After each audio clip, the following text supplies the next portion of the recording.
Hey everybody, welcome to bonus content. I am Alex. Scott is here.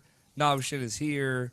Tony will be here soon, God willing. We got some bonus content. So Nobshin, I started watching Twin Peaks this week, which Oh, is you finally got into that? yeah, which I'm Are very you watching the stuff before or the newer stuff right now? the stuff before. I can't, Okay, cool. we're the same person, Okay, okay. so I'm making sure. like uh, other than my like sacrilegious playthrough of Mass Effect 2 before Mass Effect 1, I've never done that. Okay. So I just finished season 1, which is 8 episodes, like literally 10 minutes before I started the hangout. Is it really? Is it good, man? I want to Dude, know. it is better than I could have hoped. Oh man. Which is so like this is very relevant because we played through Deadly Premonition together. And oh boy, immediately you're just like, I get it. So like let me take you through a few things, and then maybe you'll be into it and you'll want to watch it as well. Hmm. Because the first season's 8 episodes. I've heard the second season isn't very good. Because the whole crux is like it's a murder mystery, right? Who killed Laura Palmer? The second season kind of like just washes it out. But I've heard the third season stuff has been like the new stuff has been spectacular. Is that the newer stuff that's out Yeah, now? the Showtime is the Okay. third season. 25 years later, 27 years later, I guess. 26 since the second season. First season 1990, second season I presume 1991. Okay. Which I thought it was older than that. I thought it was like 1984 or something. But so it's a it's set up really well. Like it's a similar thing. Like bodies found, murder. There's very like suspicious circumstances. Quiet Pacific Northwestern town. It's like more inland than I thought it would be. It's like I don't know what the bordering state to Washington is, but it's like 5 miles west of that, and then 10 miles south of Canada, or some configuration of those two. So Okay. it's like it's inland. It's very quiet. So like you get the whole Deadly Premonition setup. There's been a murder. There were a bunch of kooky, weird townsfolk, and then like an FBI agent comes in to solve the case. But it's like it's smarter than that. Like I didn't give it enough credit on premise. So Dale Cooper is like the York equivalent. He's the FBI agent. Hmm. He has a similar tick of like so he has like a little tape recorder, and then he will record into it and talk to Diane, who they never no one ever asks him who Diane is. It's kind of presumed that Really? The same thing? yeah, it's presumed that he's leaving messages for his assistant, but like he's never shown sending these tapes anywhere or anything. So I imagine it is like a similar like imaginary friend type thing. Yeah. Um but Does he? Is it it finger to his ear and everything when he no, talks? like he has a little handheld recorder, so he talks into that. Oh, okay. So he hits a record button and says, "Diane, it's February 24th," and like he's leaving a note for someone. Hmm. And he does this in front of people, and no one ever asks him. Um, but he's like he's very official, and like he comes across as very official, so that helps. Hi, Tony. Hello. Hi, hello. Hello. I'm telling Nabashin about Twin Peaks. Tell me about my audio levels real quick. You sound good. Okay. Is there like some hot background noise? Yes. Okay, hold on. I say it sounded pretty cold, actually. You see, you heard that, which is bad. Sure. I heard somebody like washing dishes in the background of somebody's audio. That's me. Okay. Yeah, I figured. I don't know. Somebody's just cleaning the house. The thing about Twin Peaks that's cool. So he pairs up with the sheriff, and they become like the buddy cop duo. Is But this better? yeah, you're fine, Tony. Okay. It's cool because it's more like a Sherlock and Watson relationship. Like Dale Cooper, the FBI agent, he's very smart. Like he's very astute, very perceptive. I feel like York was more goofy, and you couldn't ever really tell. He didn't like seem that smart necessarily. Mhm. But Dale like comes across as like very very perceptive. and he figures out things before people tell them, and then he'll like test them to see what they'll say. And it's a really good dynamic. And the sheriff is also like he's clever, but not as clever. And they play off one another really well, and they like become buddies. Like they're very friendly to each other, very different than like the sheriff agent relationship in Deadly Premonition. So it is not. It's not like a 1-to-1 thing. And definitely like there's way more town drama. There's way more like everyone's just fucking everybody. Like it's pretty great. I think you would really dig it. And like when people are weird, like it's not like no one notices. Some people it's like, no, she's clearly got a problem, and like somebody will give another person a look and be like, yeah, she's kind of like the town weirdo. So it feels more aware of itself in that regard. But, like, go ahead. There's supposed to be a woman in that series, right? Like that, because like in Deadly Premonition, it was the woman who was holding her pot and like she was like dancing around. Like I think they're supposed to be somewhat similar in Twin Peaks. Yes, as almost exactly that. Or she reminds me. She's called Log Lady, and she carries around a log. Oh, that's okay. And she whispers to the log. She reminds me, like her mannerisms remind me a lot of Light Lady from Alan Wake, which obviously that's another 1-to-1 comparison. It's really cool though to see the source material for all these games that are inspired by Twin Peaks, and it's really cool to see like this one show inspired so many video games.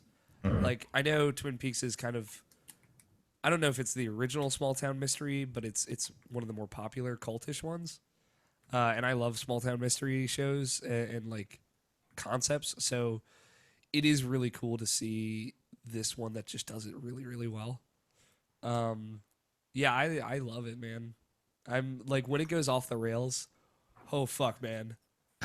There's a scene at the end of episode 3 of the first season that apparently is a scene that inspired the Velvet Room concept in the Persona games. Really? Yeah, which is another thing that somebody told me that. I was like, oh shit, that's awesome. And it's fucking bonkers. And I like looking back, I see like the Igor and attendant allegory, and it's crazy, man. So yeah, it's like the first episode is an hour and a half. It's like a 2-hour special. And it's 8 episodes for that first season, so it's at least worth watching that. Oh, where? It's on Netflix. That's where I'm watching it. Cool. And the other one, the new season, which I will hopefully watch at some point, is on Showtime, which you can get through Hulu as well. But yeah, it's really rad. We don't normally talk about TV in bonus content, but I needed to share this with you. We have that connection, so. And as a fan of Deadly Premonition, I can definitely see it. Danny said he won't be able to make it tonight, unfortunately. He had stuff with his family though, so. You mean this afternoon, right? Yeah, I'm sorry. Afternoon for you, Pacific Standard Time, Pacific AKA timers. Our entire Saturday over here on the East Coast, West Coast. It's fucking lit. Yeah, man, it's crazy. It's 4:56 for you. Yeah, Tastes so good. That still counts as evening. Yeah, like four is like early evening. See, but like, us millennials, our weird schedules. Yeah, we don't. Our day ends at like 4 a.m. So. Apparently, what's this thing about like millennials not buying houses? I don't know. Apparently, some like politician person has been like some politician has been just talking about how millennials just waste their money on $8 cocktails and don't buy houses. What's wrong with $8 cocktails? I don't know. I mean, you make $8 cocktails, Tony. I make $9 cocktails. Oh damn! Do you have an $8 cocktail at your restaurant? I could make an $8 cocktail, but the cocktails on my menu are $9. Okay. Well, I have the answer for it. Yeah. They watch their parents get destroyed by the housing market, so like fuck housing. Yeah, that's absolutely valid. My parents went bankrupt because they bought two houses. That's a lot of houses. That's more than one. Yeah, I mean, including the one that we lived in, it was 3. So, It's a lot of houses. Yeah, that whole idea of like buying a house and renting it out to people back when like the housing market was so good. So yeah, I am with you, Scott. That's why. That might be. It's just it. Yeah, They watched it not work out so well, so then they just don't do it. yeah. I don't know. I didn't know if any of you had a point of reference for that. How's your week been, Nalshin? My week has just been slowly set. Just getting ready for this. Just like I was saying last week. Yeah. Just like I was saying last week. Like, all right, I don't know if I mentioned this last week or not. Whatever. But like, it's literally every time when I'm like getting ready to like go on like some kind of vacation or something like that, or just be away from work for like a long period of time, it's like just like the worst shit. It's just like at the job and just like, Oh, of course. and just getting through it, and it's like as soon as that last day is over, like that's when all the bullshit stops. So like, Yeah, tell me about it. It's like the world is trying to kill me right now. I know. So I feel you in a different way, but yeah. Yeah, but like other than that though, like it's been weird, man. It's like like other than like firing Mario Kart just to play like 5 minutes or something like that, like I haven't been playing like anything really. Like I haven't even been watching anything. I don't even know what I've been doing. Like I don't know what I'm doing right now. You're hanging out with your niece at some point, right? My nephew is coming in town pretty All soon. right, I saw some Snapchats, so that might have Yeah, been last week. yeah. Oh, they're talking about my other niece, my best friend's daughter, Callista. Yeah, I've been hanging with her like constantly. I guess that's what I've been doing. Like I have been hanging out with her a lot. Like we just been playing, like, and she's just like a spitball of fire. So that's just a thing. Okay, that's cool. And Snapchat filters are fun, especially for children. So, Oh yeah. yeah, I'm like, we're almost there, man. 4 days, which is crazy to think about. And then we'll be in San Francisco, and hopefully it will be chill, stressful in a good way, at least. Yeah, like it's so weird too because it's like I know these people now, so like I feel like I can actually talk to them like more than I could last year. So like that's like a weird thing for me. Is like, oh man, I'm actually gonna have conversations with multiple people. Like I'm getting DMs from like people like Nicole's like, hey, when can we meet up so I can actually meet you? I'm like, I guess. Oh yeah, she's like, gonna be here this year. yeah. So it was like, God, I'm like meeting up with people. I'm actually talking to people. Like this, it's weird. It's weird. Is it better than last year's? Obviously, we talked about it on the show last year, like the anxiety and everything. Well, like last year was like like as far as like getting like having a room, like Trevor I knew. So like I was like, okay, I know Trevor, so I should be fine. It's like because I could talk to Trevor, so Trevor's fine. I think I knew Cam. Like I had one interaction with Cam at that time, but like I didn't really meet Zach. I didn't really meet Kaylee. I didn't really meet all these other people in my room. And for the most part, most of those people are my roommates again. Like some of them aren't this time around, but like I feel it's a lot easier now. It's definitely a lot easier. Like it got to the point now. Like I'm like DMing like Zyger and Kaylee and like Cam is saying, hey, I'm just super excited to see you again. And like I'm like, oh, we're super excited to see you too, dude. And like we're in the same room again. It's gonna be like just like last year. It's gonna be fucking awesome. So like, it's gonna be like more of like a two-way conversation rather than just a one-way conversation now. So I'm excited for that. Cool. Yeah, I'm excited too. And you get to meet Logan, who's a cool dude. For fucking sure, man. Logan's so excited to meet you, and Roger Picorni. Most Roger, importantly, dude. fuck Logan. Yeah, dude. Roger is like so excited because like he hasn't met any of these people. Because he's met Sean and Tom, but he's gonna be staying with Barrett, Danny, and I. And I realized that he's never met Barrett or Danny, so it's gonna be a clusterfuck in the best way. But yeah, that's. And then everyone will stop by Vegas on the way home. And it's gonna be lit. We're all gonna drive to Vegas. Yep. We'll rent a mega bus. It's only like 8 hours. Ah, Jesus. It's like driving to Boston. Yeah. Like one little other side thing too. Before I move on for me, but like Sure. So I just watched the newest episode of My Hero Academia, and I was geeking out with Cam about it on Twitter, and like it is like it's so good. Yeah, and I just realized like the next week's episode was gonna be like one of the best episodes. Like, oh man, like it's gonna be me, Danny, Cam, and NATO like right there, and we're all just gonna be like looking at each other, like getting a group hug and like crying together. It's like it's gonna be weird, but it's like I'm like so excited for that. That's gonna be like the weirdest thing in my life. But like, that's gonna be something. That's gonna be a moment. Like that's like pictures taken. Like I'm like gonna start a timer to see like how quick it is till Danny cries or something like that. Stuff like that. It's gonna be weird. It's gonna be a weird thing. Yeah, no, I saw that tweet and I was excited for you. Mm-hmm. So is this still the first season of My Hero Academia or? It's the second season. The second one, yeah. Okay. Whichever. I'm caught up. Yeah, Kind of Funny Live 3 is going to be great for bonus content viewers. There will not be a show next week, presumably, but we'll be back the following week, which will be the Saturday before E3 shenanigans start going down.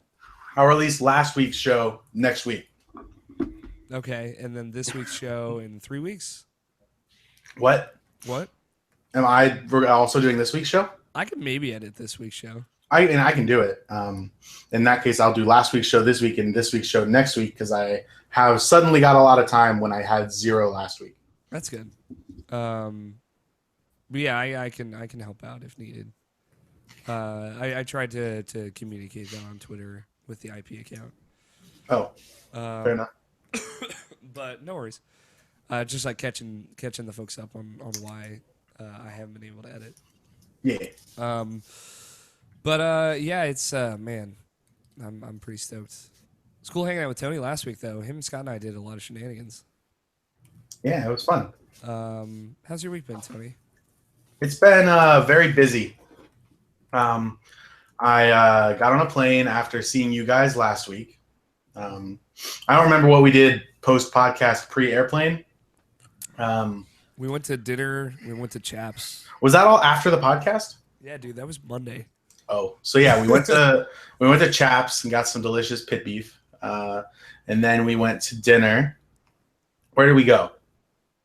We went to BJ's. Oh no, okay, because we went to Red Robin before the podcast for dinner. Yeah, that's right. Then we went for like midday meal to Chaps, and then after that we went to BJ's, this bar place, and we hung out there. And after that we played Bidiots. Yeah, which was fun. I had not played. Yeah, Bidiots is lit. And then after that, I slept. I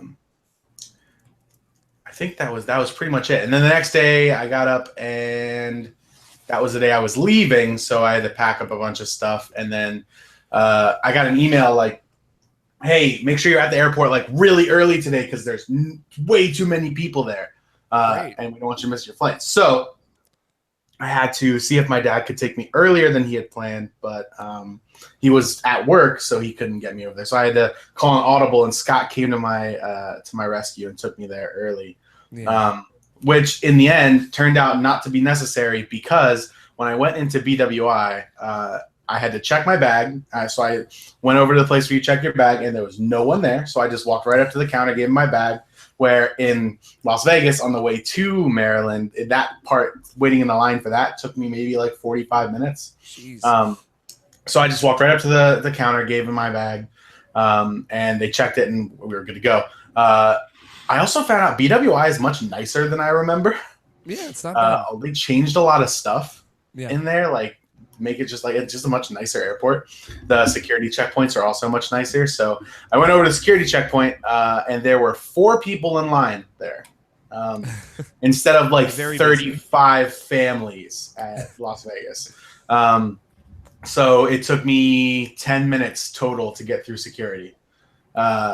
So I was there about an hour and a half early. Then I just had an hour and 20 minutes before my flight was even boarding to just hang out inside the terminal.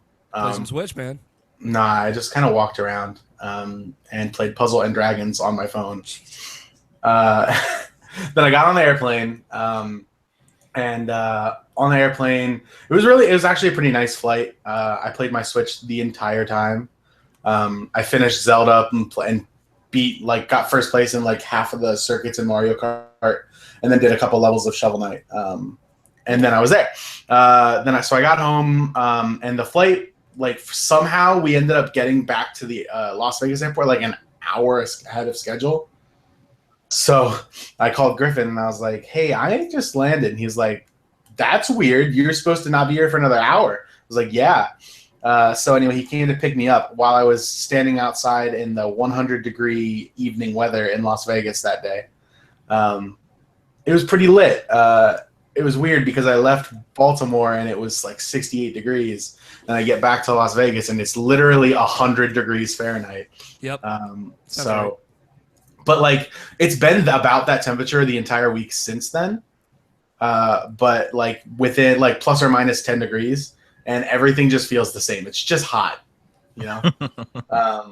So yeah, so we since then I've had work every day, and then when I'm not at work, I might have like maybe 30 minutes a day to actually like play a video game, you know? So it's been all right. It's been all right. All right, man. I'm glad you got home safe. Yeah. You didn't text me when you got home, so I'm pissed. But Well, you didn't ask. I know. It's Didn't ask. have you ever like been around Damien when he says goodbye and you're driving home?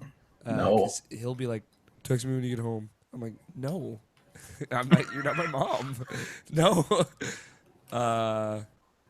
Yeah, it's weird. He's weird. So don't worry about it, Tony. What about you, Scott? You delayed moving back home for this.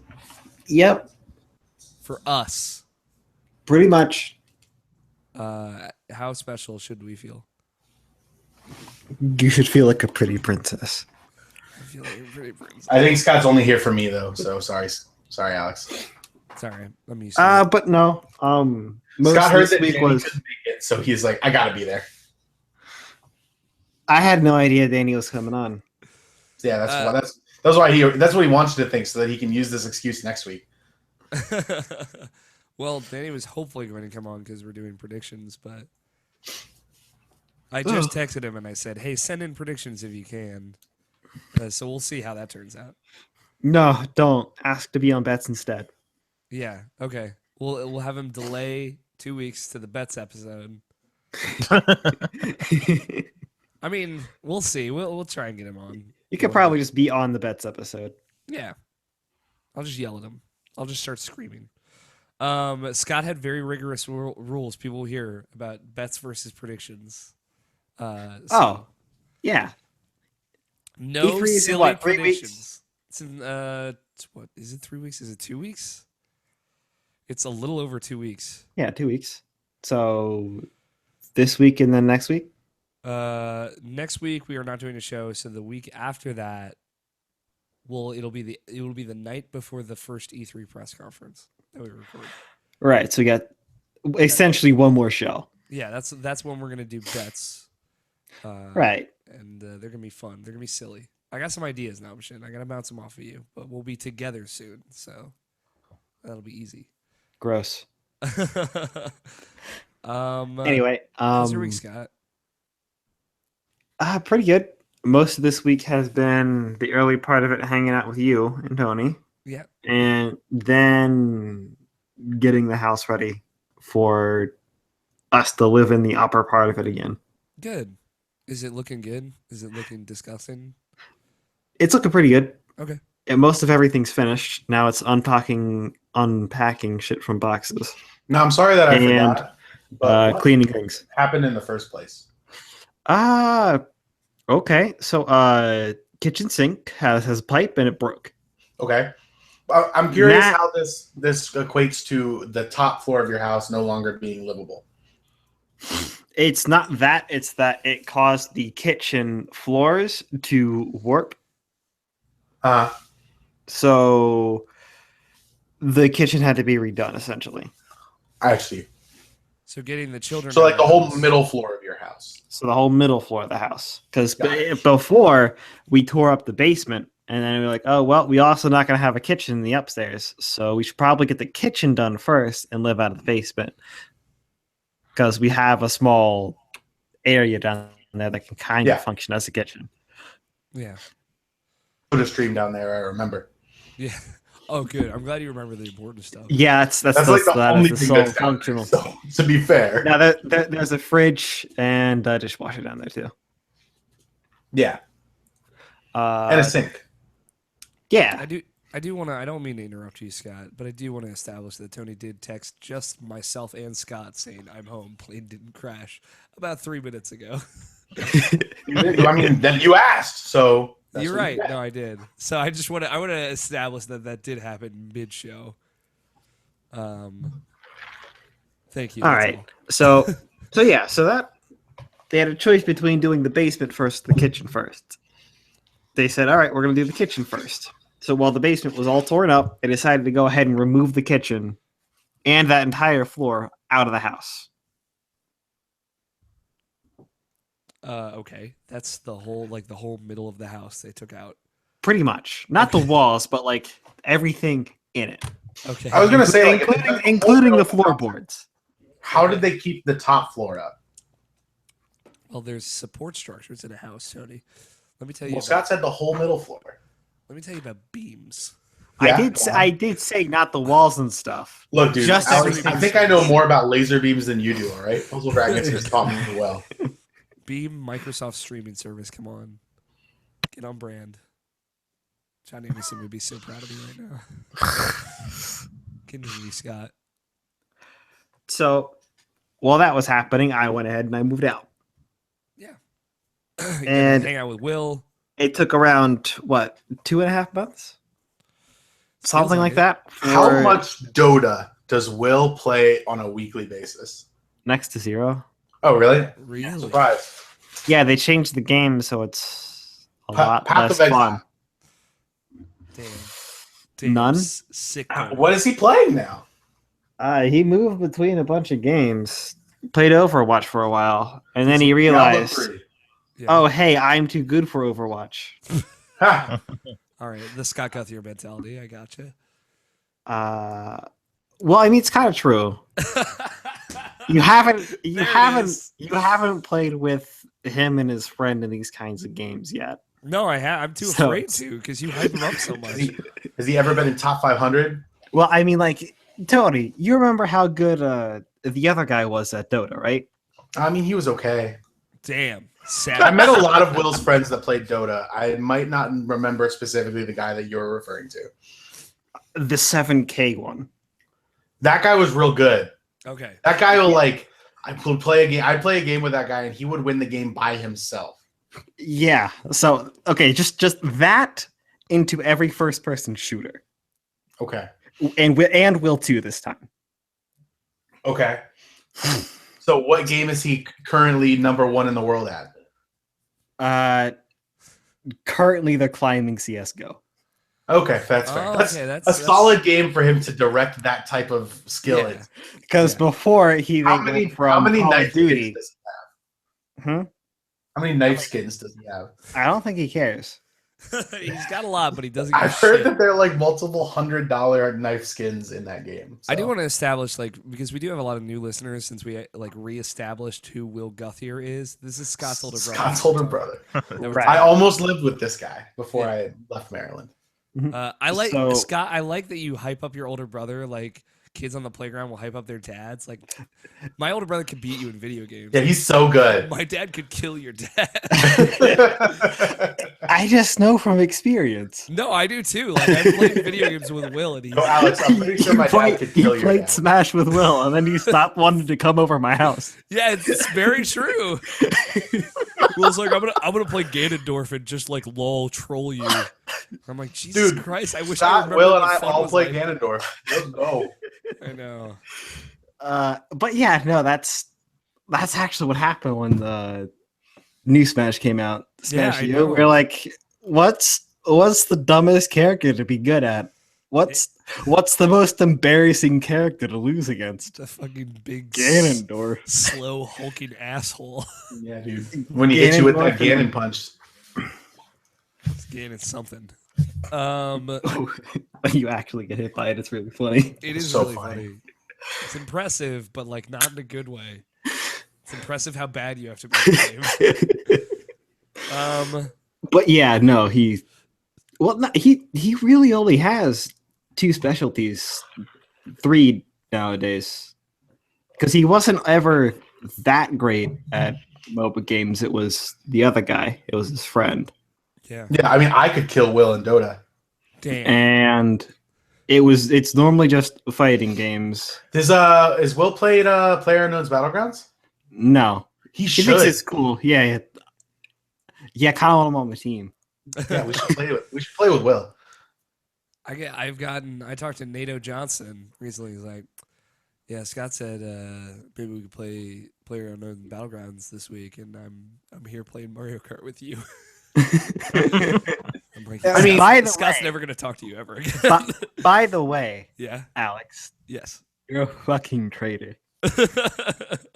True. You see, you have this Discord thing. You never even bothered to ask where we hung out. It's true. Just to 'Cause pop in and say hi. Because I don't even care. Exactly. When Tony realized I knew how to use Discord, he's like, "What the fuck is this?" Like, since when did you learn how to use actual social media stuff? Excuse me. Twitter is all I need. Yeah. It's because like Nate, when we originally played Mario Kart together, he sent me a Discord link. I'm like, I guess I gotta learn how to use this shit. You know, when you and I were playing Mario Kart, like maybe a week and a half ago, in that Discord server, we had a conversation that far exceeded 140 characters. Yeah, And but, like it was. Imagine how many tweets that would have taken. Imagine how many tweets you would not have sent if you had to. Let me quote. Because Alex that doesn't read my Twitter anyway. and say very important thread real quick. That was a deep cut just for you Twitter fans out there. At least I'm verified on Discord. There you go. Is that a thing? What? I mean, if you they send you a verification email and you click on the link, anyone can be verified. I think I'm verified on Discord. There you go. You're now better on Discord than you are on Twitter. Yeah. Brant Range got that blue check mark. That ranch. I think it's probably because everyone kept mistaking him for a ranch dressing brand. Yeah. So he had to get that check mark so they know he's not one to be fucked with. No, this is my own brand. This Yeah. is my own brand. This is my own name. My week was all right. If you didn't have anything else, Scott. I can go through it. Not really. Move-ins tomorrow. Yeah. So Appreciate the delay. We'll get this show done. It's gonna be a banger. I told you guys that before we started. Just real quick, since we got to wrap up bonus content. I got sick again this week. It was Yeah. I worked Tuesday night, and I was like, fine. Woke up Wednesday. I'm like, I feel like I'm dying. I don't know what happened between now and then and now, but it's terrible. And then I worked again Wednesday night. By the end of Wednesday night, I was 80% sure I was going to die. Not really, but I felt like I had the flu. And then I thought I got better Thursday. And then when I went to go to bed Thursday, I woke up at 2 a.m. Friday morning and my right ear exploded. I don't know what happened. Apparently liquid got in there and I have an ear infection, but it felt like someone had taken a gun from the inside of my ear and shot it out. And I can still almost all I can hear in my right ear is just very annoying ringing. And I was like, I gotta go to the doctor, I guess. And I went to the doctor, and at that point, I was losing my voice, which folks can tell I'm still kind of recovering. It's they gave me medicine. They're like, man, you're just fucked up. I'm gonna give you some antibiotics. This is a really strong antibiotic. We use it to treat pneumonia. And I'm like, all right, whatever. I gotta go to San Francisco next week. So the thing is, you don't want to go on a plane when you have an ear infection. Woo! Yeah. So my doctor's like, it is a good thing that you came in here because this would have fucked you up. And she said this is what I need you to do. You need to go to the pharmacy, get extra strength, maximum strength Sudafed. She's like, I want you to take this the morning before your flight there and the morning before your flight back, so that way you are not dying and your brain doesn't blow up on the plane from the pressure change. So it's a good thing I went to the doctor. Oh man, yeah. I heard Dan from King Grump's story about how he had code and went on a plane. And, ooh, that sounds terrifying. Yeah. I would never want that to happen. Yeah, so I'm glad. since yesterday, since I got the antibiotics, it is like already gotten significantly better. I can speak for one. My normal voice is almost back, but I'm not quite there yet. I recorded a Bro C episode yesterday after I got back from the doctor, and I sound like a all Weasley on that. But yeah, I don't know what happened, man. Like my vertigo had just gone away, like pretty much like just before we went out to dinner, Tony. Like it was finally getting better. And then you ate dinner, and it was like, oh, it's back. And then I just got sick again. And hopefully, God, fingers crossed, nothing happens between now and Wednesday. I don't want to jinx it. Yeah. You just wake up, your skin is purple. Yeah, that wouldn't be that bad. No, I can live with that. it'd be cool. Um, You just wake up and you have the same haircut as me somehow. Danny's gonna do that to me while I'm sleeping. I hope so. No, You look so good. no, dude. Yeah, but thank you everyone for the well wishes and everything. It's been a rough month for me. I'm gonna be honest, both personally and health wise. So, all the people caring and hoping to see me alive in San Francisco next week. I appreciate it. You guys want to start the podcast? No. Well, too bad. You got some Audacity ready? No. Yeah. Hold on. I need more desktops. More desktops. Yo, I learned this week how to use the virtual desktops on Windows. It basically works the same as a Mac, sort of. How? Is it like So it's built in, baked into Windows 10. So if you like in Windows, if you know how you can Alt Tab to switch between programs. Yeah. If you hit the Windows key and Tab, you know how when you basically if you swipe up on a Mac with 4 fingers, that looks like that screen. That's what happens in Windows if you Windows Tab. That's cool. When you do that, then you can Keep going. Right. Keep going. Yeah. So when you do that, then if you right click on one of your programs, you can go to like there's an additional like context menu. Like I don't remember what it is because I'm not on the Windows PC right now, so I can't tell you. But there's like one option that has a little arrow next to it, and that's like move this window, and you can move it to a new desktop. When you do that, it creates a second desktop. That functions just like the multiple workspaces in Mac OS do. And I figured out that to switch between them, normally on a Mac with the trackpad, you just swipe left or right with 4 fingers to go back and forth between your screens, or command or control and left or right. Mm-hmm. On Windows, you just press Windows button, control, and left and right to switch between your desktops. Cool. So yeah, I just like randomly learned that as I was trying to troubleshoot a program on my computer that was like it had crashed. It was PlayerUnknown's Battlegrounds. It crashed, but was like stuck as the focused program. So I couldn't like get Task Manager to come up or anything to then force quit the program.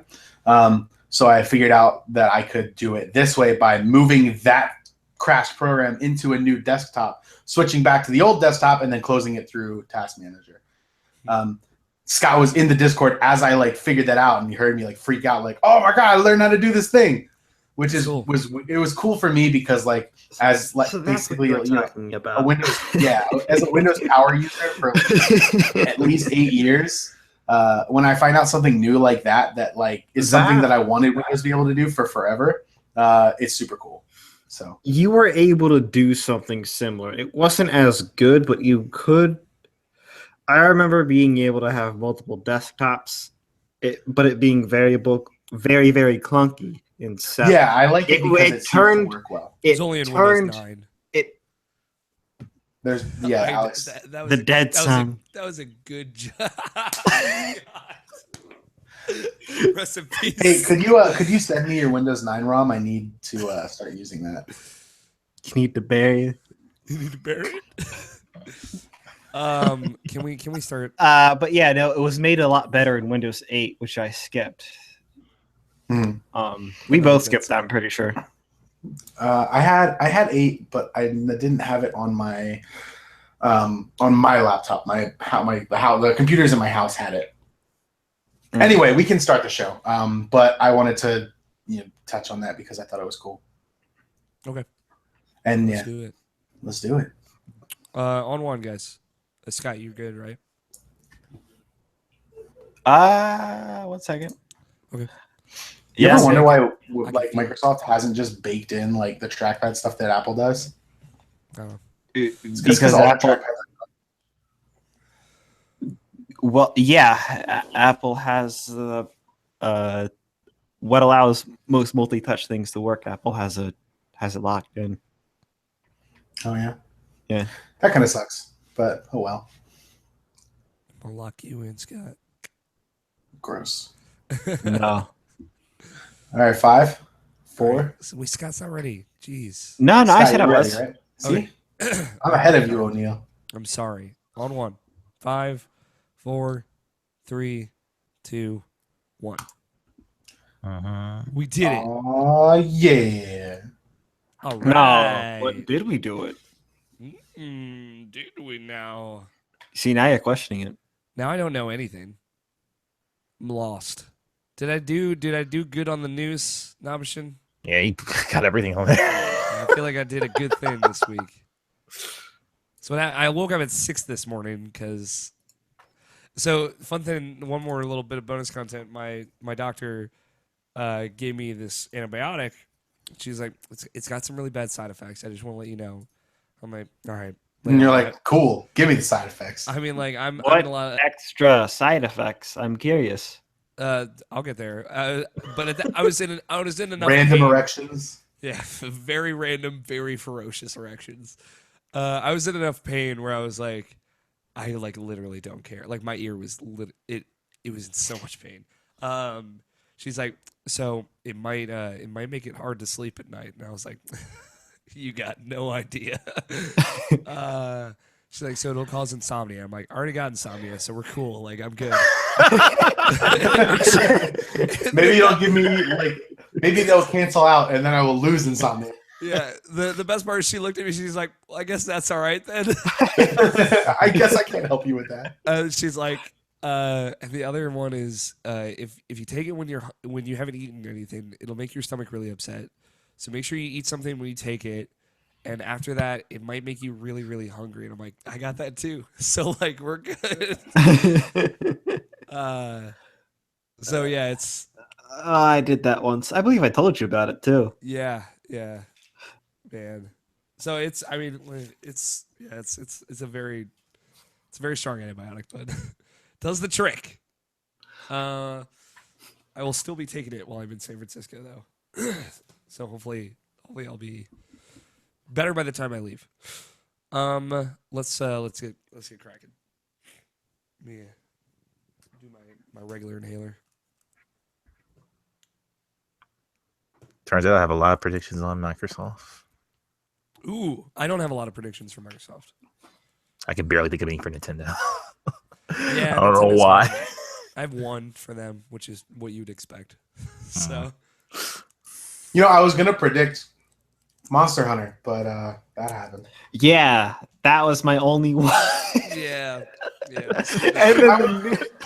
By the way, I was very excited about that. Yeah, I saw. I mean, I knew. Like, I wanted to make sure that you saw that because. Yeah, you're gonna have to buy it, right? Yeah, I think this is the one, guys. I don't think he's gonna play it still. Scott, it'll be you have like, to get a it'll be Switch, like right? Final Fantasy Explorers again. Huh? You Am I gotta gonna get get a a Switch for it, right? Yeah, I just don't feel like putting the effort into tracking down a Switch right now. Are they still impossible to find? Yeah, dog. Not Yeah. impossible. You just have to try hard, and then you'll get it. What if I don't feel like it. Switch? Let Um, me check Amazon.com real quick. like what was it for? Like my friend Tony just recently got a Switch. Like I had him. Mhm. He was at Best Buy. Like I knew, like the day before that, like they're gonna have some in stock. So like he had to wait there. Like it wasn't that hard to get per se, but like you just have to know that they're gonna be shipped there because like they'll get like maybe like 20. I think he saw was in there. Yeah, it's what we talked about last week. Like, if like, it is not convenient to buy them, but it's not like impossible. Yeah. You just have to be ready. You have to actually be actively seeking one. All right. I think I'm ready now. Well, I guess it's good that I waited for like 3 hours outside of a GameStop to buy one as soon as it got off the truck. Hell yeah. When you bought it, though, it was definitely much harder. Very difficult to find, yes. All right. It is Saturday, May 27th, 2017, and you are listening to the Irrational Passions podcast. I'm your host, Alex O'Neill, and with me this week we have Scott Guthier, Nope. Tony Horvath, My name is John this week. Hi, John. and Brian Nabashin Jackson. Sorangeo. John, do we call you John Guthier? JG? We never used my last name. It's true. What if we just called you Mr. Guthier, Scott? I guess I was called that through all of high school. So Okay. Yeah, fair enough. People just call me Alex. I don't know. That's I weird. call Scott Scott. Like, I refuse to call him anything else. Like, no matter what he calls himself, like on the internet, it's always Scott. that's because it's too hard to keep up with my shit. And I'm pretty sure I'm the only one. Like, the other people we play with will call him like whatever name he used, but I will always ever just call him Scott. And yeah, Skid? people will be real confused. Skid- Even the people who know my name. Do people call you Chuz? Yes. Most of the time, yeah. Yeah.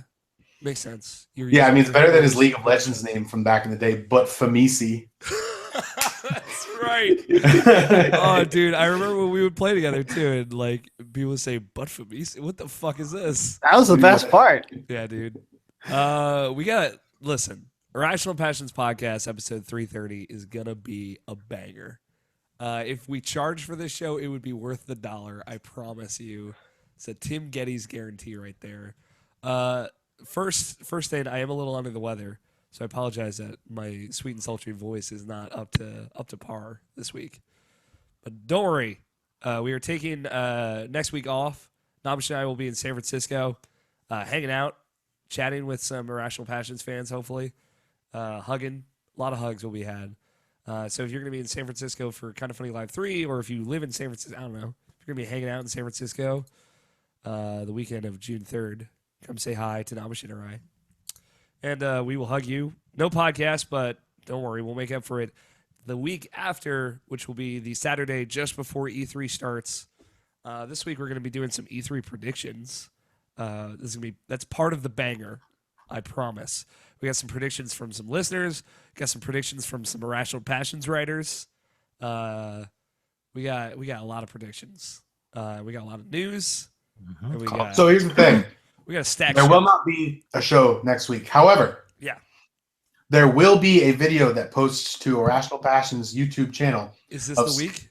of Scott and I playing at least one round of duos in PlayerUnknown's Battlegrounds. And we're going to talk about Puzzle and Dragons probably the entire time. All right. I'd like to see that.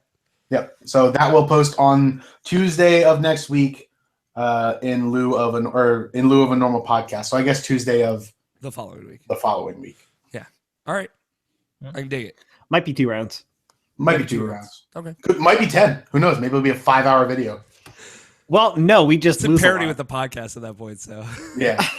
Yeah. How about that? We'll play PlayerUnknown's Battlegrounds for as long as one Irrational Passions podcast. All right. Thank you, everyone, for your well wishes as far as me being sick.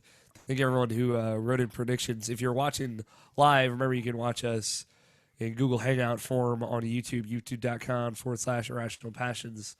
Live every Saturday night, 7:30 p.m. Eastern Time, usually is when we start, or around then, usually a little bit after. If you are watching, you can still tweet your predictions in at IrrationalPod with the hashtag.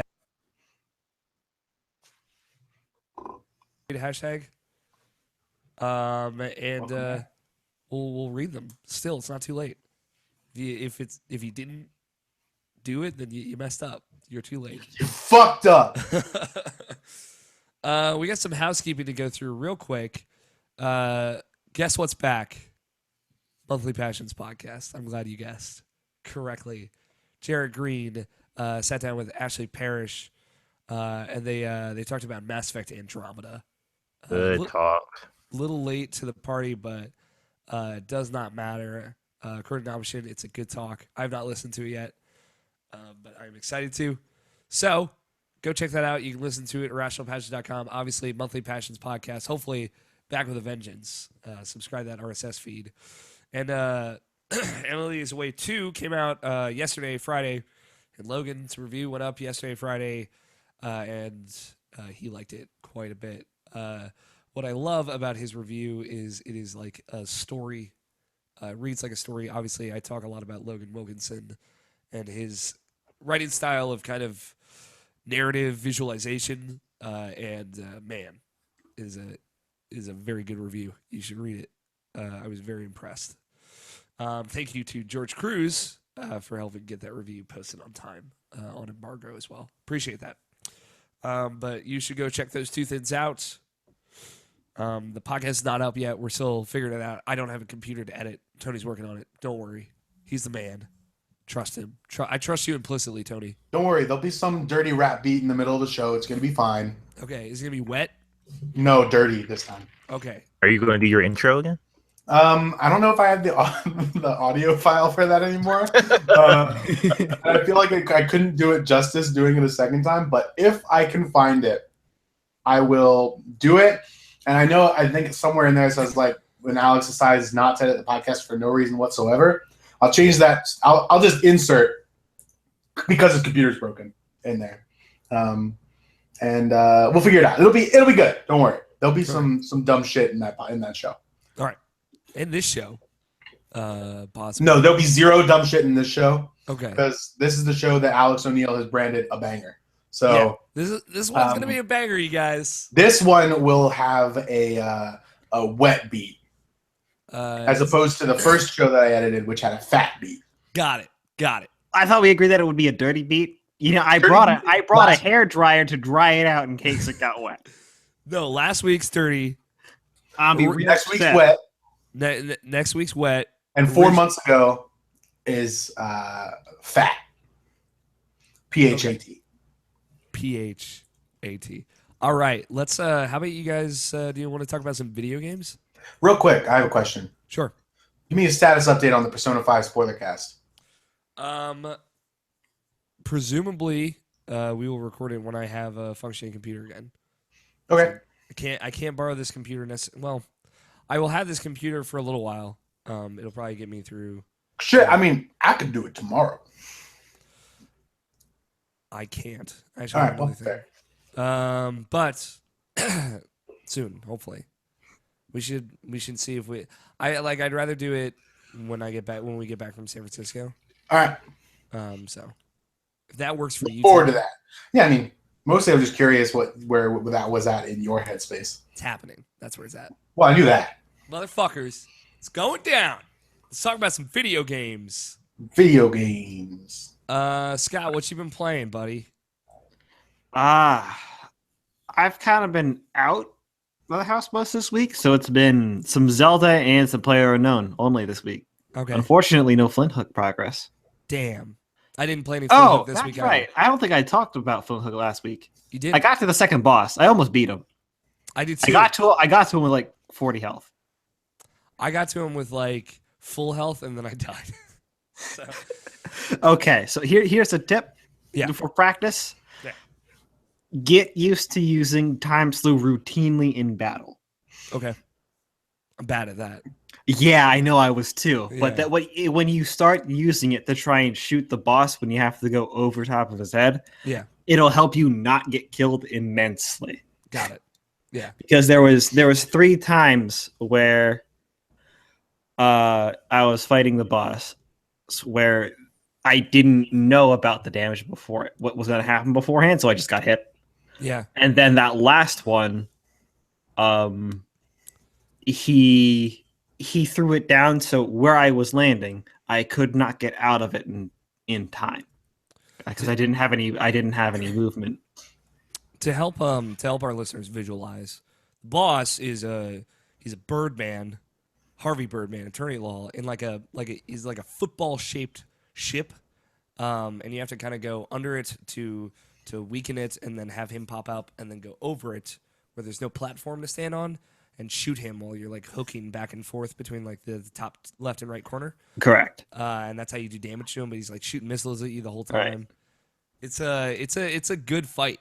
Yeah, when, it's a real good fight. when I did the original demo at PSX and PAX, so you did like the tutorial a full level, and then it like took you to the boss room, Mhm. and it showed that boss, and then the demo ended before the fight started, just to show you what the boss like, which is cool. Like that's a cool fight to show in a demo. So the first Yeah. boss is like it's also challenging and fun, but it's not as cool looking. Yeah, and like the first boss is really for when you're much newer to the game. Before that next difficulty spike that is Yeah, the yeah. second wave. Yeah, I'm excited to see because there are 5 bosses. I'm excited to see what the other 3 look like. So I have no idea. Because every skull of difficulty is a very noticeable step. Mm-hmm. Yeah, that game's rad. That's gonna be on the top 10, Scott. We're gonna make it happen. Yeah, it's gotta be. Yeah, It's gotta be. I mean it's been my most anticipated from PAX like for like 2 years running. So I've been like looking forward to this for such a long time. That's like my roguelike of the year, I think. Until Below comes out. Yeah, Below will never come out. So luckily for us, if Below does come out, And Alex is gonna have to try to get me into Below, yeah, as well as Flint Hook. yeah, It's That's gonna Dark be a Souls. sure for yeah. I challenge accepted. I think Below would resonate with you as well, Scott. Anything else that you've been playing? Any other catch ups? More on Flint Hook. I started trying out the random dice. How does that work? Okay, so which dice do you have for I reference? think it's a 7. I don't know, or 5. I don't remember like what it's called exactly. But The cost of it. the cost is 5 to equip. 5 to equip. That's weird. It's Yeah, either- you it's rolled either it. You 4 rolled you rolled a shitty dice. Yeah, it's either 4 or 5. I don't remember. There's I think it's 4. I think Okay. you rolled a 4. Okay, so never mind. I think you got the good one because there's Okay. 2. There's one shitty one, Okay. which is it is the 8 cost one, Okay. which That's a lot. and this is why you're getting confused. It's you spend 8 points to get Mm. a random of 9 points of perks, Oh, or you spend 4 points to get a random of 5 points of perks, or a curse. Who knows?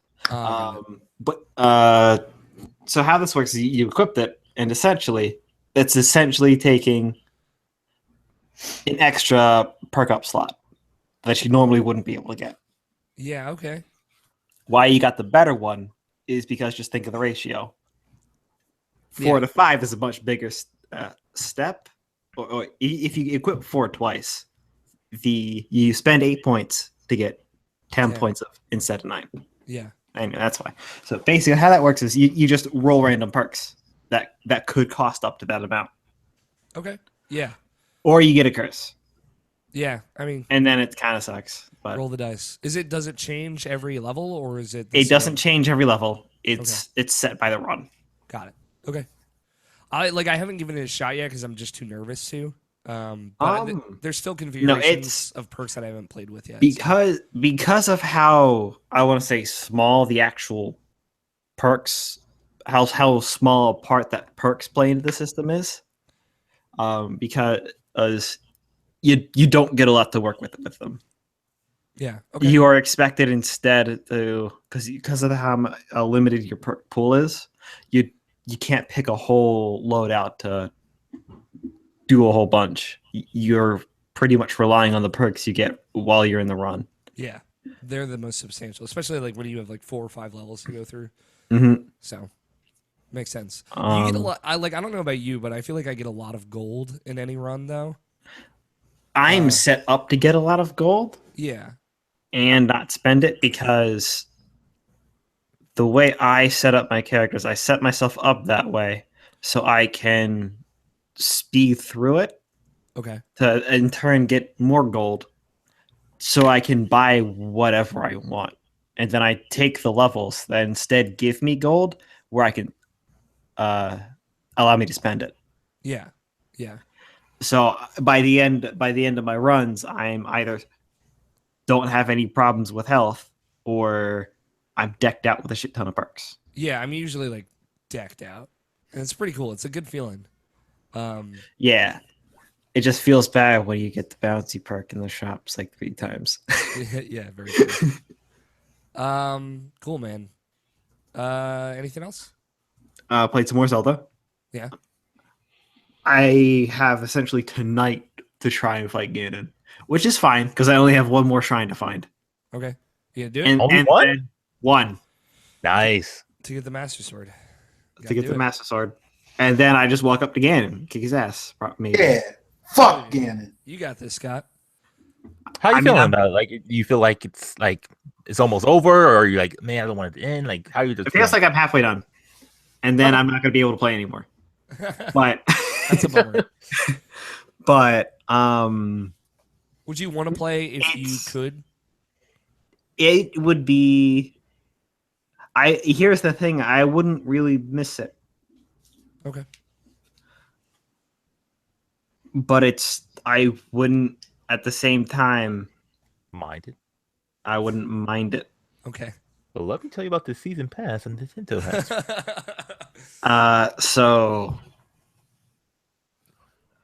I can Uh, settle for that. yeah, so that fight's I hope it's gonna be rough. Hope so. I just did the Ganon fight. I'll say it's alright. Yeah, without like any dungeons complete, I think you'll get a good kick out of it. Right, because Gonna I have want to cook a lot beforehand, though. I know you don't like that. I had to eat like a total of 2 things of food. yeah, easy fight. Yeah, I ate the triple attack up for 6 minutes, bananas meal, and then I went to the forest, got 5 durians, and cooked those to get like the plus 30 temporary hearts meal, and I ate 30 hearts and then the attack boost, and that's all I needed. Just thinking about it, because Zelda fights aren't really ever that hard. It's just a matter of just knowing No. what you need to do. Yeah, like Like- how quickly can you figure out the mechanic? Yeah, but I feel like I don't know how far it goes as far as like boss fights in these games, but because I know the first one in the elephant dungeon that was not really challenging, but like I didn't know what to do as far as going against him, but like he knocked me down like a couple of good times, and I just feel like this game has a lot more challenge as far as I mean, there's certainly like a step above normal Zelda bosses. Like, for example, first boss that you fight, well, really second boss that you fight against in like the Wind Waker is the dragon on the Dragon Island, and you just grapple hook his tail 4 times and he's dead. Yeah, You know? it's like my thing with Zelda fights, like boss fights, save for like Ganondorf and Wind Waker is great. Puppet Ganon is great too in that game. People Yeah, Puppet Ganon is probably the best boss fight in that game. yeah, people don't like Puppet Ganon, and I'm like, I don't. It's because know why. Puppet Ganon isn't a pretty boss. You know, He's not a Like, pretty boss, but he leans in that aesthetic so well. Yeah, So fuck those people. yeah. Fuck those people. But like, Puppet Ganon and Ganondorf are good fights that you can't like sleepwalk through.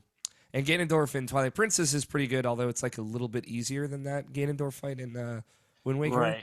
But like most Zelda fights, I just feel like I could just do mindlessly at this point. And like to be fair, I played all of them a lot. There are a few good ones. There are. Specifically. wasn't the Twilight Most- Princess Ganon fight real good?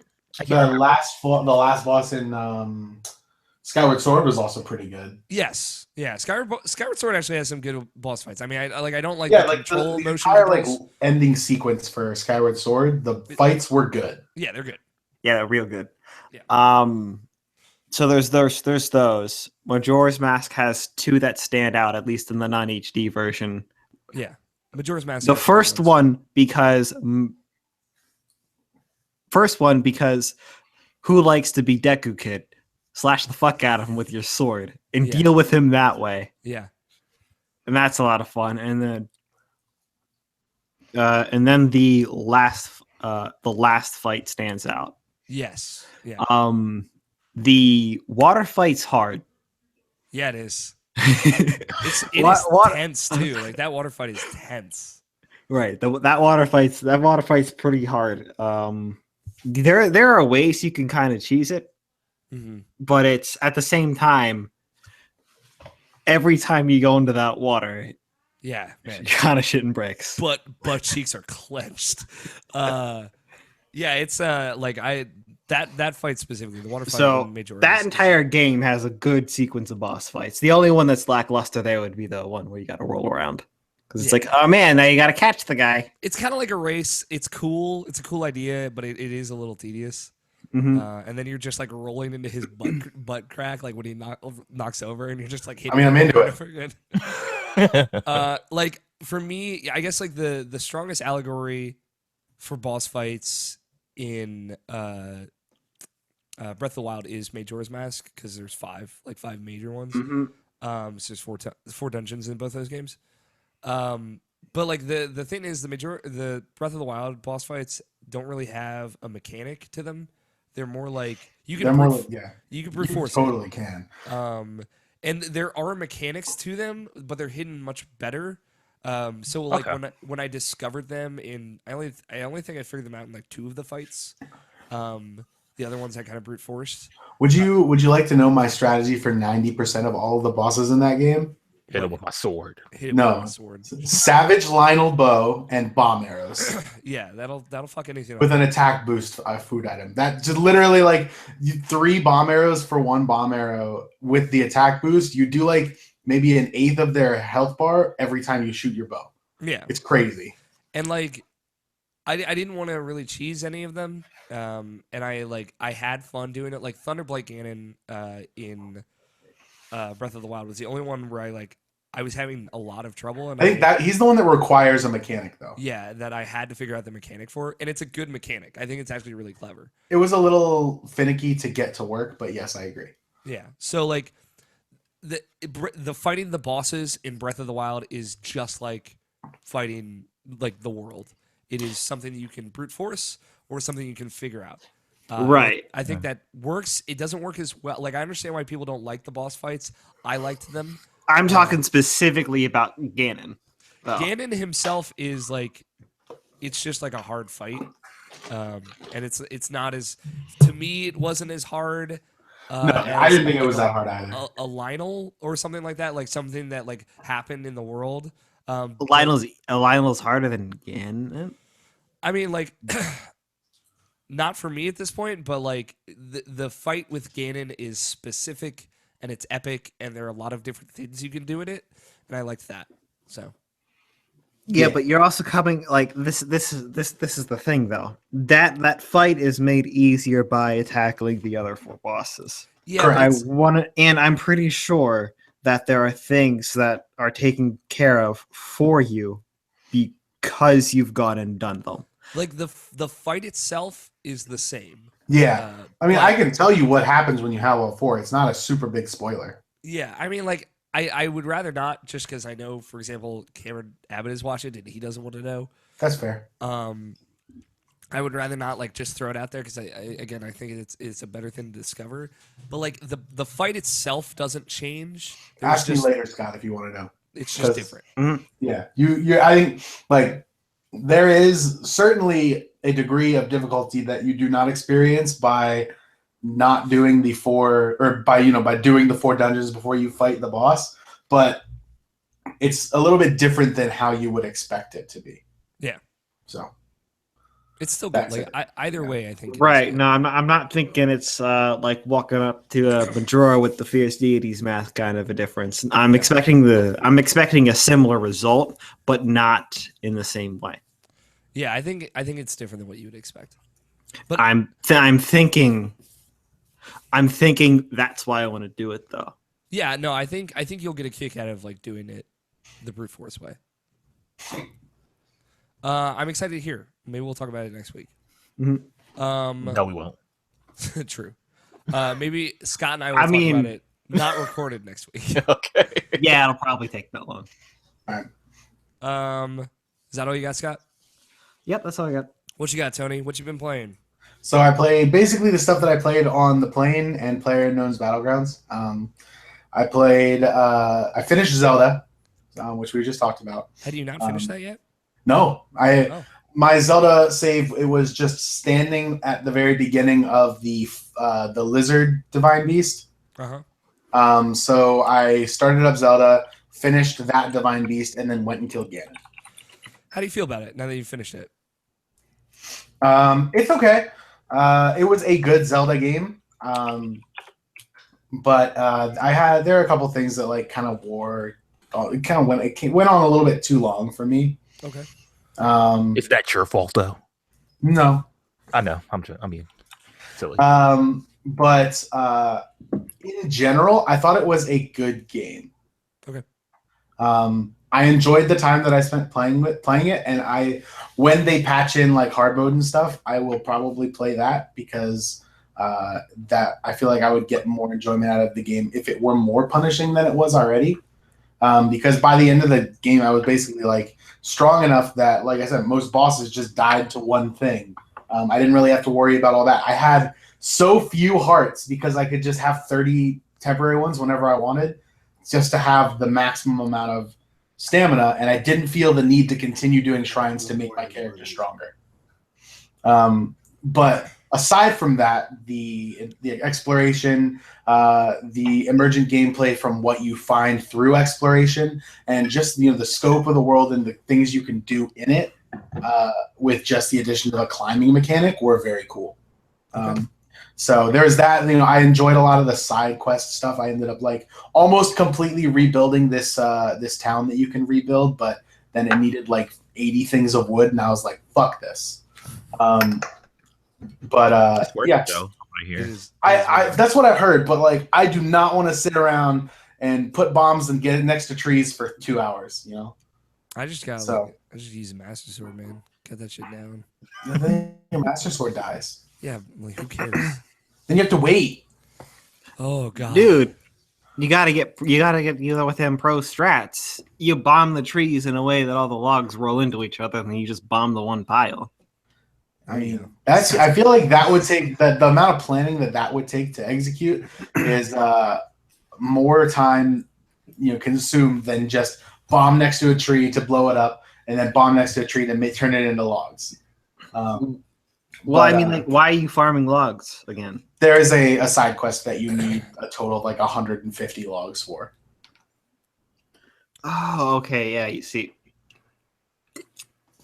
you went and made the mistake of doing the side quest. Yeah, you're right. It's my fault for doing the side quest. You went and made the mistake of not fucking around with bombs, not cutting every tree you saw for the whole. Yeah, you're right. I'm sorry. Because what I ended up doing when I went ahead and I did it, I was like, I'm gonna toss some bombs everywhere. So I tossed some bombs everywhere. You had a lot of wood, didn't you, Scott? And then you ended up with a bunch of wood fell on the floor, and they started rolling. I was like, that gives me an idea. I went to a part in the map. I'm pretty sure it's between Kakarika Village and it's not that, but someplace between those. It's in that area. There's a divot where the logs are just gonna roll down the divot. That's what I'm talking about. So I was like, roll these logs in this little dimple here. So I just started throwing bombs around in the circle. Cut down all the trees around the divot, and I threw bombs in the divot. Yeah, you're right. It's your fault you didn't. Your fault you didn't think about it. I was busy going around and collecting all of the memories and stuff. So whatever, loser. Yeah, you're right. Yeah, I mean, like I probably would have liked Zelda better had I cut down more trees. Like, let's talk about something else. Like, do you use guardian arrows against guardians? No. Okay, good. No, I only got one guardian arrow throughout the entire duration of that game, and What do you use guardian arrows against, Scott? I accidentally shot it at the door to Hyrule Castle, not any fun. And didn't pick it up. That's an actual thing that happened. I was like, I need to open this door. I need to use magnesis for it. Oh, whoops! That was my one guardian arrow. Yeah. So.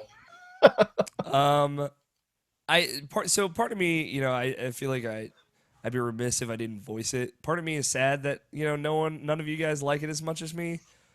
but I'm glad. Don't get me wrong. Don't I know. get I me wrong. like. I'm just. Yeah, we like it. I enjoy it, not as much as you, but I want to say that's more or less because It's a me we problem? never took no.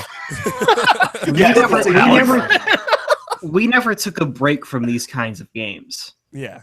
The open world games that are open to consoles Open to don't fuckery. don't do this at all. Yeah. This is something that's essentially completely new to you in open world that console I don't think has ever seen before. Yeah. I agree. I like. And we never fucking took a break from this shit. And like Yeah. you are for the first time experiencing what we've trying to get you to do for the longest fucking time. To be fair, I'm like experiencing like the best way. And like this, and that's the other thing. And now that it's out there, this is the best way that this has ever been done before. Yeah. It's also like single player. So like it just speaks to me as well. But like I'm glad that we have like a full spectrum of opinion on it. I mean, we talked about it a little bit last week, but it's gonna be a fun conversation at the end of the year. Game's Sure. gonna be fun. Anything else, Tony? What did you think of Spectre of Torment? You played Oh, some also, hold on one second. Let's take a step wait. back here. What the fuck, Scott? So Where are while you guys were talking, yeah, for some reason I took 2 shots. What? of what? The fireball. Oh, okay. Nice. You're gonna get white girl. I wasted don't. on I this don't. podcast? Did I tell you this would be a banger, or did I tell you this would be a banger? So what happened is while you were talking, Will brought over like a bottle of fireball, Okay. It's like, here you go, my brother. rectangular prism of fireball, and on. he started pouring 2 glasses, and I was like, all right, I guess I'm drinking one. yeah, So I did, and then he poured another. yeah. I can't drink on my antibiotics, so Cool. Scott's got to be the one that carried the team this week. What do you think of Spectre of Torment, Tony? What are you thinking of it? So I played a couple levels. It's fun. I like playing it on the Switch. Handheld mode. Yeah, handheld mode. Me too. It's good. It's not like a game that I just like have a drive to like I want to play this until I am done with it. It's a game that's like I want to play this when I feel like playing it for the next while. Yeah. I feel like it's a good game to like I could pick it up, choose a boss, do that boss's stage, and then be done with it for a while, and that's perfectly fine for me. So Yeah. but the mechanics of Spectre Knight are really good. I like the skull that just gives me health back is lit. Yeah, dude. But I don't know, like I keep having this feeling, and maybe I'm just not used to it yet, like the difference between Shovel Knight, Spectre Knight, and Plague Knight. Spectre Knight's controls so differently, and also now it's on a Switch instead of on 3DS or PC where I had played it previously. But like I keep getting confused like on what button does what, which is like not something that usually happens when I play video games. Yeah. And I think a lot of that is just specifically due to how Nintendo just kind of decided to switch the order of the buttons on their console from every other console. Yeah. So, yeah, eventually I'll get used to it. But it's been other than that, it's been a really good experience. Cool. I wrote my review. I think I might have mentioned it last week. Hopefully that'll go up this week. My big like thing with it is so there's no world map. And I know it's a weird thing to really get bogged down on, but like I feel like walking around like the world map and like going to the little towns, like the different towns with a different vibe and music and aesthetic, like was really a big part of the charm there. So I think it loses a lot of that. So it loses some of the charm that makes Shovel Knight great. And it's like easier generally because like you just have a straight up healing item and stuff like that. But it's still good. Like it's still well designed. The remixes on the music is rad. So, anything else, Tony? PlayerUnknown's Battlegrounds is still good. We've won a couple more times, which is nice. Yeah, man, I want to play this game. Oh You should. yeah, I won my first solos the other day. Nice. Oh, did Scott. you? Oh, that's right. Yeah. Yes, Scott was like he posted a picture of it in the Discord that we're in all the time, and then he was like, "Hey," and I came in. He's like, "Hey, are you proud of me?" And I was like, "What? Why?" he just kept asking me because he didn't want to say like I beat. I got 1 solos because he had a picture in the chat. I just didn't look at it. But I was like, "Oh, good job, Scott. What a guy!" Because the other guys, they they're like, nah, everyone went AFK. All 100 players went AFK. Harsh. Congrats, yeah, that's good. So you're gonna be a pro. You're gonna have to Sherpa me. Yeah. It's all right. Just let that one hang. It's fine. I don't know. I mean, even know. I'm down to play with you. Yeah. Yeah. So are we. I'll yell at Tony all the time and tell you what to do. Okay. Sounds good. Like, you don't have to listen. Just like. Yeah, it'll be like League of Legends all over again. You guys just yelling, barking orders at me, and then tell me. Well, no. So in League of Legends. In League of Legends, you're not having fun if you're not listening. Let me just simply because you're that new. League of Legends, you're not having fun if you're not listening. Then I want to look back in the box. Let me just put this out there real quick, Alex. Yeah. Remember a couple years ago for Extra Life, you guys did a commentary on a League of Legends match that involved a heavy use of bush tactics. Yeah. Where you would go in the bush and no longer be visible. Yeah. Turns out in PlayerUnknown's Battlegrounds, bush tactics live again. Yeah, we talked about this a couple weeks ago. Get in a bush and be no longer visible. Got it. You can't be wearing bright colors though. No, Scott has this really crazy like bright orange parka that his character wears, and we switched coats one time because I've got like an urban camo, like the gray and black camo, same coat but different colors. We switched and I put it on for a second. I was like, nope, not wearing this because I'll be way too visible. But if you're wearing dark colors and you get in a bush, you can become one with a bush. And if you get a ghillie suit, which essentially just looks like a bush, you essentially become a bush, so you can crouch wherever the fuck you want, and people can't see you. One with the bush is actually the name of my autobiography. Yeah, so it's probably gonna be the name of this podcast eventually. Nabashin, let's talk about ARMS.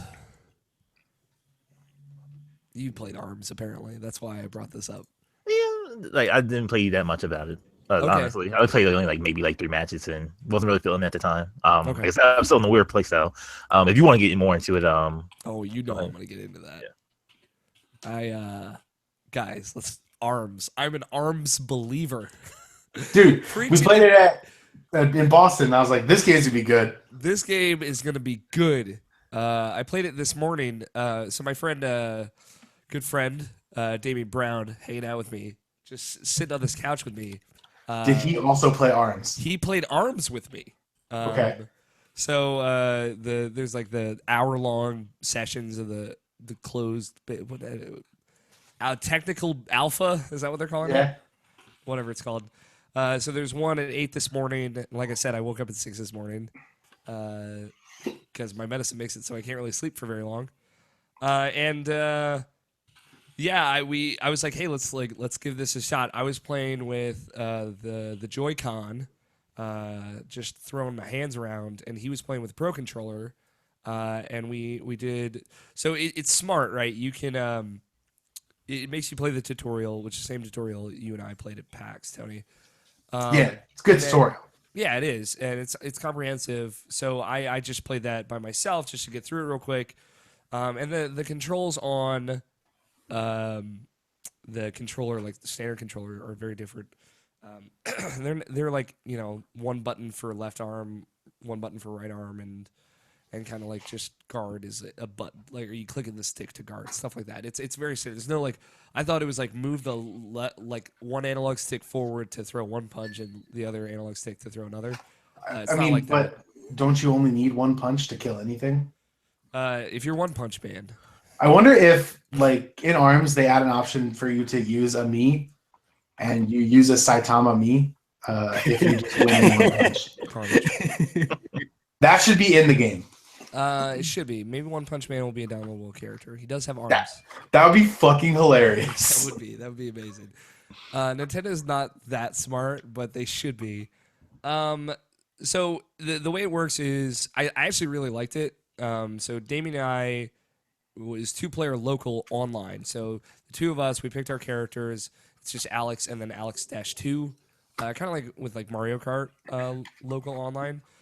And essentially, you're just in a lobby with a bunch of other players, and the players are like floating around as like little circles to show like, hey, this player is like 2 people locally or whatever.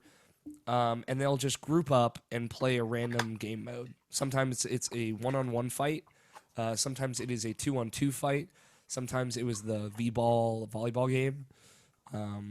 So it was cool that it just kind of like groups you with different people in the lobby, and like multiple games were going on simultaneously. So there were about 10 people in the lobby, and it was like 3 games going on at once. And then while you're waiting, you can just hit the start button, the plus button, to just go into like a training mode, like training pickup match, where you're just fighting the CPU. It was really like slick, and like there was no lag. It all felt great. How are you playing it? So I was Joy-Con. He was Pro Controller. I I tried mean, to were you using motion? No, I was just asking. yeah. Okay. And like by the end of it, I was feeling really good about it too. Like Okay. the demo we got at PAX, like Tony and I both agreed, like, hey, this works.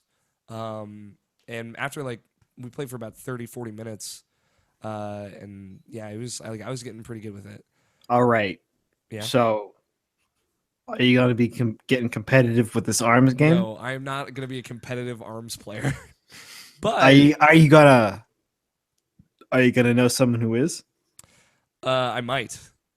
There could be a competitive arms player. I mean, the fact that you can just play it on a controller does lend credence to like people don't want to be like flailing around. This is Alex's secret plan. He wants to secretly get really good at arms. Yeah.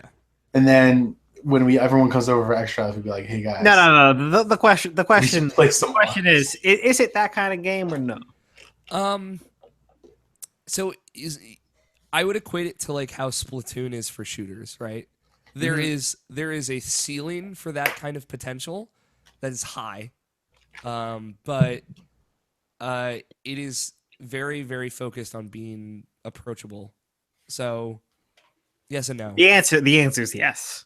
So yeah, like When the ceiling is that high, the answer is yes. Yeah. How popular it will get, Yeah. who knows? Exactly. But like, not for example, Namisha got real good at Splatoon. So like there's room for that. And there's skill and tactic there for sure. And there's a lot of thinking. The thing I like about ARMS, now that I've played it, like gotten to sit and play it, one, I love that Damien, my friend, he was so into it. Like he was like, this is so much fun. He That's loved cool. the V-Ball one. And like, he doesn't really play Nintendo games. Like he's more of like a Fallout kind of like or Resident Evil person. Did Damien Red Dead play as Redemption. Master Mummy? He did play as Master Mummy at one point. Good, because that's the best character in that game. Master Mummy is pretty good, but I found good ways to. I finally like figured out kind of what to do about like his big arms, his big, strong arms. Go on, tell me about his big arms. Like there are ways like jump and throw your arms and jump and dash and throw your Is arms. is that character that like the whole internet freaked out about in the version that you played? No, she's not. No. Okay. Neither is like the cop and robot dog. Yeah. Robot cop and robot dog. So, the thing about ARMS that I like is there's a lot. It's slower. It's like a slower paced fighting game. It's not necessarily a bad thing because there's still a lot of thinking. And there's a lot of. It's both like a little rock paper scissors y and a little like thinking out how you want to do your next thing. So it has kind of both aspects of a fighting game in it. Essentially, it's a high impact per move game, so Yeah. you do not want to mess up. It's just like I think the animations on all of the moves are long enough that it makes what you do more important. Exactly, but that also means like because it's not crazy fast, like I feel like anybody could kind of understand what's happening. They could the moves that are going slow enough that people can keep up more easily, but that doesn't Yeah. make it any less technical. Which like actually spending about 40 minutes with it, like I said, it like I started to appreciate the things that it's doing. Like when you guard, you slowly like charge up your fists, and each like charged different arm has like a different added attribute to it. Sometimes How it's long do you fire. think it's So- going to take for people to learn how to shine dash and like chain throw in that game? Not long at all. Yeah. I feel like that's, Super Smash Bros. Melee the shit out of ARMS. yeah, like I feel like there's a lot of room for stuff like that. That's why I say like I feel like it has a high ceiling. How do you Um, how? Here's the question: is Sure. how possible do you think that is? I don't know, but like there's like really technical stuff that requires a lot of fast input, like jumping and dashing and then throwing both arms to grab. Like that was something I started doing, and that's like again, it's not crazy fast because everything in that game is. I feel like if slowed it down. was crazy fast, it would be much more difficult to use the motion controls. Yes, exactly. Because like when we were playing it at PAX, we were using the motion controls, and there were times where I felt like I was just like trying to do more inputs than the game was letting me. So like I was wasting a lot of movement. Like I like move my hands up and then like to the left to try and like dash that way. But I guess I was like do it like a little bit too fast, so then the game wouldn't register and that kind of stuff. So if it like the game was much faster, I feel like you probably destroy your surroundings when you played with motion controls. Yeah, exactly. And I think that helps to making the motion controls more precise. Because like again playing with it for almost the entire time I was playing, like every hit felt like I did what I wanted it to do, or if I messed up, it was because I was moving incorrectly, not because like it freaked out. So yeah, I was really impressed. Like obviously when we played ARMS, it is kind of a joke, and I was thinking like this will be fun, but not deep. But now that I've played it, it is both fun and deep, and I'm genuinely jazzed about it. Like I think I that like, genuine jazz. genuine jazz. I think I do like I think I want to get it and like actually drop the $60 on it. Especially like if half the people I play Mario Kart with would be down to like jump in like these kind of group lobbies and play ARMS together, that would be just as much fun, I think. So if everything works online and all that, that's also the same thing with Splatoon. Like if I wasn't having such a great experience playing Mario Kart 8 online, I wouldn't be as excited for either ARMS and Splatoon. But knowing that I have this kind of group of people that are like passionate about playing on Switch, which we never had for Wii U, that I'm more excited for ARMS and I'm more excited for Splatoon 2. So, like honestly, like I'm very surprised at how into ARMS I am, because it is a joke in a lot of ways, but it also is like earned because they've done with a motion control fighting game kind of what they did with the third person shooter with Splatoon. So it's rad. And also like somebody who doesn't play Nintendo games was really into it. That was just fun to see. Master Mummy for life. Fuck Helix. Helix sucks. I hate playing as Helix. You can write that on my tombstone. He's the weird cucumber looking dude. What else have you been playing, Option?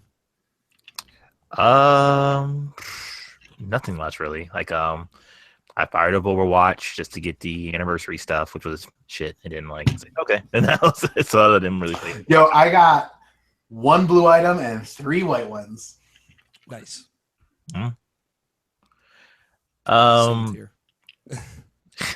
Yeah, but like just that Mario Kart 8 just that's like been my in between because I'm still not really playing games right now. I'm still in that weird feeling, and well, other than Persona 5, but yeah. So yeah, this does that in Persona 5, and that's all I've really been playing. Yo, Persona 5 still real good. Yes. Yeah. Like it's weird because like it'll be like me playing that game like probably like 2 days straight, and like the rest of the week I just don't play anything other than like Mario Kart, but like for like 5 minutes and that's it. But like that's pretty much how it's been like for me this lately. Like I don't really even know what's like the next thing I'm really ready to jump into because like I know there's Splatoon 2, but like I'm not sure I'm really ready to jump into that either. I'm trying to think what's the next thing that I'm really like jazzed to play. Actually, it's Injustice 2, but like I said, that because I didn't get it the first week, like I might as well just wait until the Ultimate Edition and just get everything at once and enjoy that. Barrett's apartment with me. That works too, definitely. But yeah, that's pretty much where I'm at right now. I feel like maybe like give it time because Splatoon is coming out like mid to late July. So there's room for that to grow back within you. Yeah. Because I need you. You're my boy. You're my Splatoon boy. You're my squid boy. Yo, all four of us got to play some Splatoon together. It's gonna be lit. Yeah, I'd be down. Yeah. We would destroy it. Irrational Passions versus the world. We could beat Markiplier like 4 times over. Yeah, it's true. Never gonna let that go. Yeah, no, I'm jazzed for Splatoon 2. I think I might have to revise our standing like challenge to become a host of this podcast from we have Evolved to to play Splatoon. Evolved, where you are the monster and we are the not monster, and if you win, then you get to be a host. And now it's just you have to play solo against all four of us in Splatoon, and if you cover more of the ground, then you win and you get to be on the show. Literally. Well, I mean, like, impossible. let's go. You get to replace me on the show. Let's go over the real way to get on the show. Yeah. Befriend me and ask me if you could be on the show. Yeah. I mean, that is how I got my first guest spot. NATO is gunning for it then, clearly, because he's talking Clearly. about cuddling with Scott for when we're watching E3 together. Yo, I gotta acknowledge the chat. The new Lucio skin is fucking rad, dude. It's so good. It's probably the best skin in Overwatch. I've not seen it. Look up here. Let me just do the thing. Hold on. Let me just do the thing. I can Google. So Well, I'm gonna do this in a way that the chat can see it. okay, got it. Let Is me it? see. Oh my god, this is it. Yeah, this is. It's the one where he looks like a pimp named Slickback. Yeah, this is something. This Apparently, I haven't seen it in game yet, but apparently his music changes to jazz music, fuck. which makes it by far the best skin. Yeah, that's good. Let me here, just for reference, I'll put my screen on. I don't know how this is gonna work on a Mac, so we're just gonna find out. It's fine. For video, this is for video viewers only. All you audio listeners, You'll have to tell me if you can see it. I can see it. Yeah, That's the new Lucio skin, and it's fucking lit. yeah. Lucio's a handsome boy. I played some video games this week. Mhm. Tell me about him. I finished Nier. Oh, Original really? Nier. I got ending A of Nier. Cool. So I finished Nier. Man, that game goes about its end game very differently than I expected. I don't know if you've seen it firsthand, Nabishin, or just read about it. It's just like presented in a very weird way. I think I know parts of it. Like I know the ultimate ending, but I'm not sure like like initial like first playthrough ending type of thing. So I'm still going to go back and do ending B and C, which are apparently there were just 3. But I felt after finishing it the first time, I felt comfortable kind of like looking up where that game goes. Because like when I'm watching the credits, after the credits is when it says get ending B. So I didn't see that. So I wasn't really sure how, like if I'd have to play through it all over again, and it you don't have to. It's not all of it. It's about half of it. Okay. That's good. Which is good. It's doable. I don't know. Hopefully it keeps your side quest progress because I know. I'm cool. pretty sure it does. Yeah, Nier Automata does that. So, yeah, it's. I honestly, for some reason, when I finished it, I didn't expect there to be more endings. But I looked up what happens, and boy, howdy. There's like one aspect of like the third ending that is just fucking nuts. That is great, and so I'm also like writing a thing for Nier that's going to be a part of a new thing that I'm doing at some point. Are you talking to Jared at all about this? Because I know I he's the know one. Jarrett's played it, but I haven't talked to him about it at all. I know Jarrett wanted to get the platinum in it. That was when we like tossed around the idea of him doing a feature, like a column called the Platinum Pace, and Nier was going to be his first thing. That never ended up going through. I don't know if he ever ended up getting the Nier Platinum. But man, it's a very interesting game. It's like when I've been writing about it a lot, and I've been thinking about it a lot, and we talked about it a lot last week too. Like at its worst, it's aggressively mediocre, and at its best, it is like just so interesting. Like it's just very smart, and it's so cool to see the two together. It's like they've talked about it on the Easy Allies podcast, Frame Trap. the swimming in sevens mentality. Yeah. And it's very much like when you jump into Nier, you were jumping into a swimming pool of 7. But it's like it's a valuable experience to have. Like, not everything needs to be like a Breath of the Wild, a Persona 5, or Nier Automata or whatever. So it's cool to see, and like it's very exciting because I from what I understand, Nier Automata goes like the extra mile with it. So it'll be cool to see like the half measure and then the full measure. Exactly. I'm so interested in your context right now. Yeah, and obviously, like I've never fucking touched a Drakengard game. I didn't know they were this this world was that weird. I remember seeing Drakengard 3 and being like, this game is cool. Like that picture of a girl with a flower in her eye or whatever. Yeah, well, the main character in that game, the English VO, is the same voice actress as Mitsuru from Persona 3, who's my love interest from that game. I'm like, oh, like I really like that voice actress. I don't know if I've ever heard her in another video game. She's like an animated stuff, but so I was like, maybe I should check out Drakengard, and then like the thought passed, and then I found out when Nier Automata was coming out that that's all in the same universe. Yeah. So now I'm even more interested, but that's something I'll have to visit another day. But yeah, man, Nier is a cool video game. It's not that long. I mean, for me, like I think all in total with leaving my PS3 like idling for 7 hours of it, it took me 32 hours, and I'm gonna go back in for a little bit more. But I think it is, if you have a morbid curiosity, it is absolutely worth visiting. Because it'll tell you something.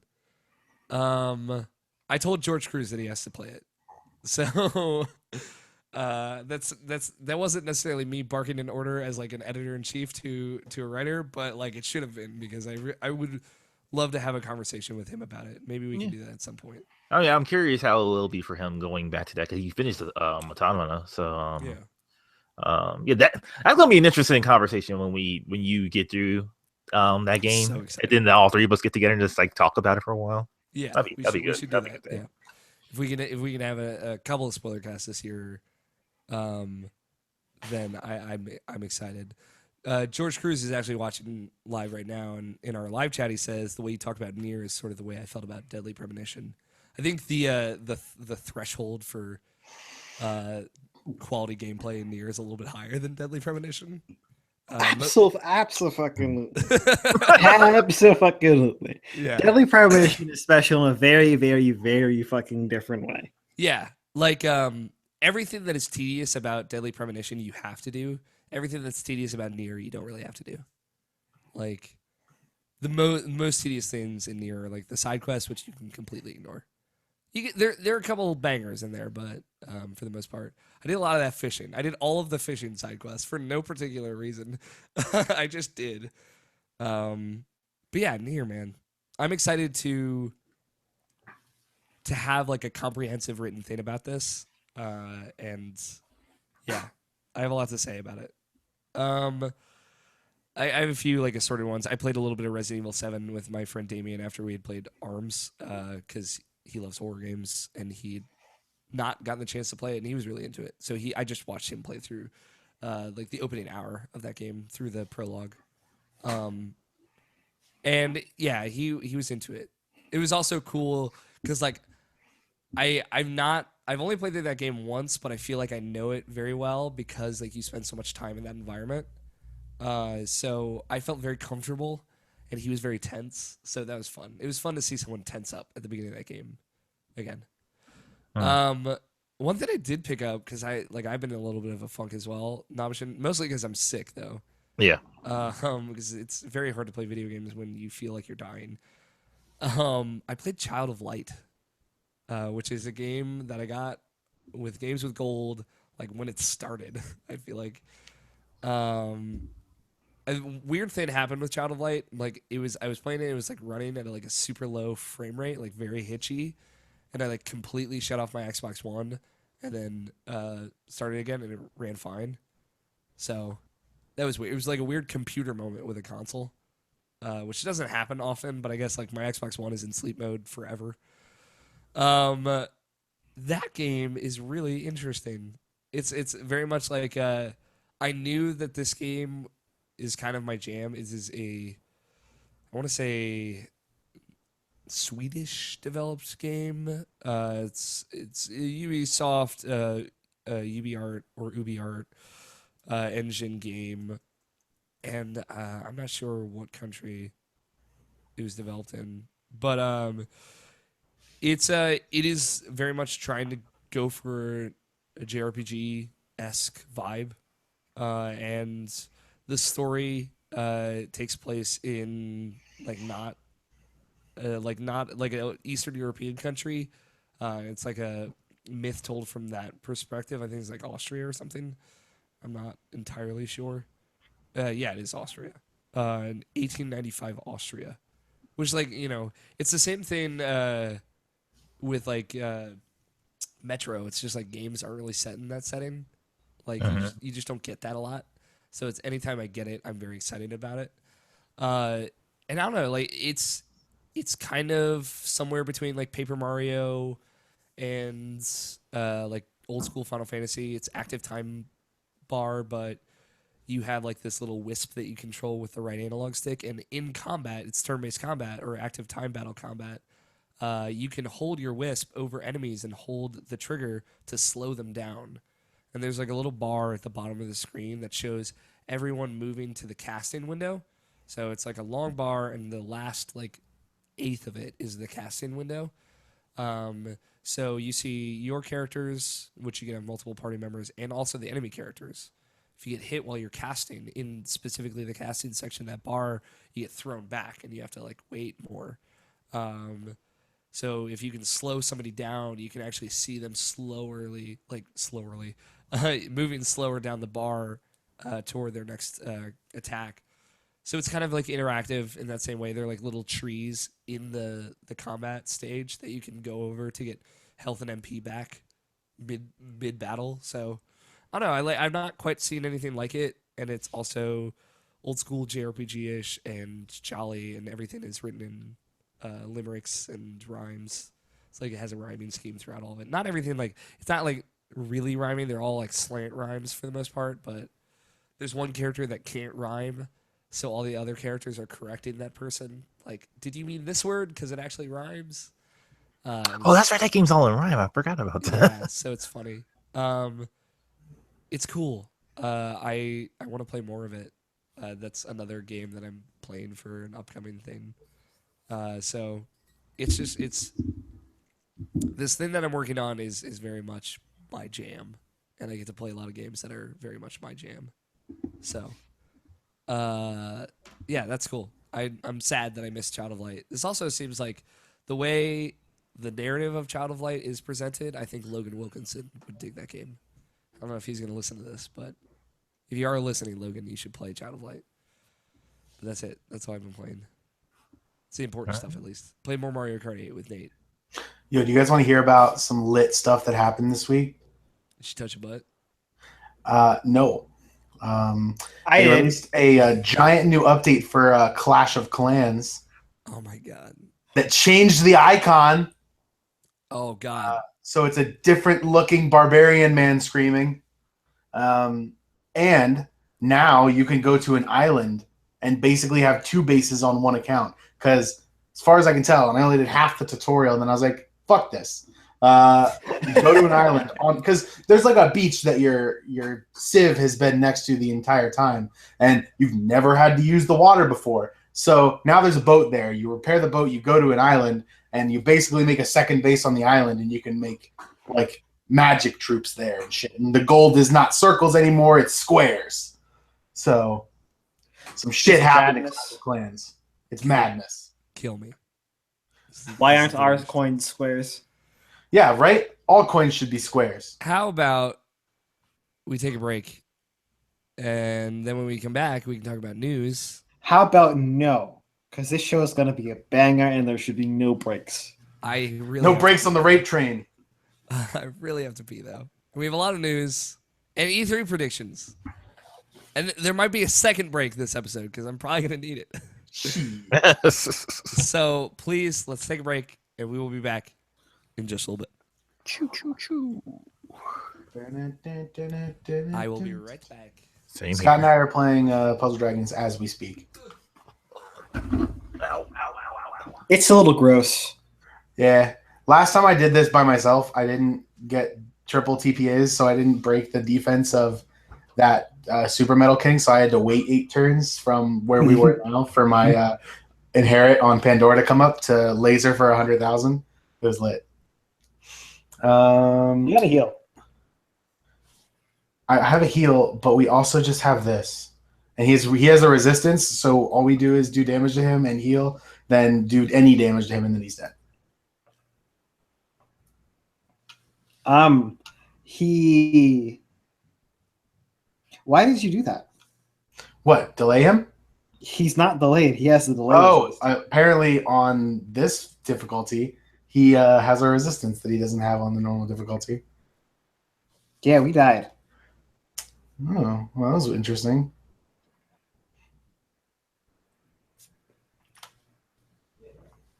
Yeah, he doesn't get that ice armor normally.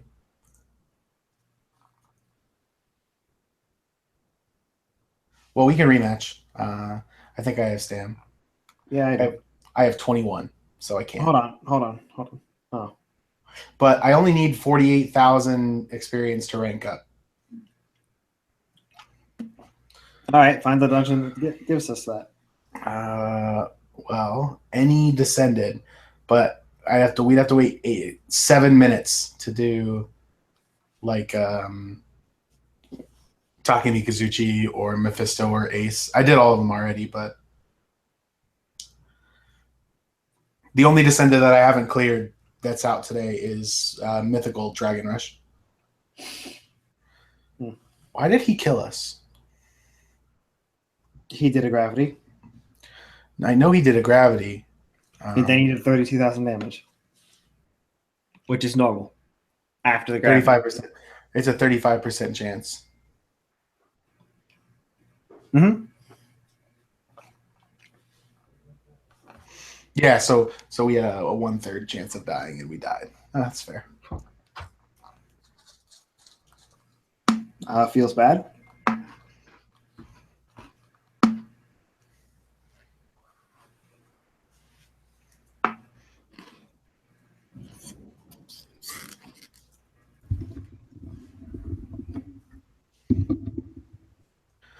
This is weird. How weird. It's pretty weird.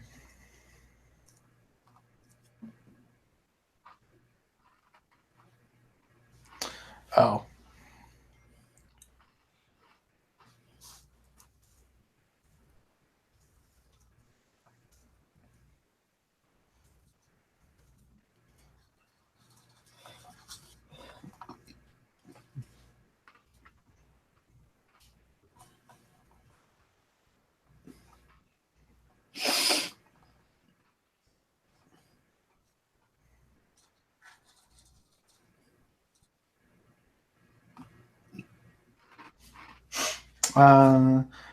Yeah, so I tried to do that this morning. And the guy who changes blue orbs to red orbs, he killed me because I had no way to get blue orbs and do enough damage to him. I got kind of trolled on dark orbs. Yeah. Did you get a run of the Tamaja dungeon that came up earlier? There was the Predrus? Yeah, Preaches. No, I haven't played since this morning when I did that because it was 99 stamina for me. And I did all the other Descendants right before that, so I had 1 stamina after I died. Correct. So yeah, I was waiting for it.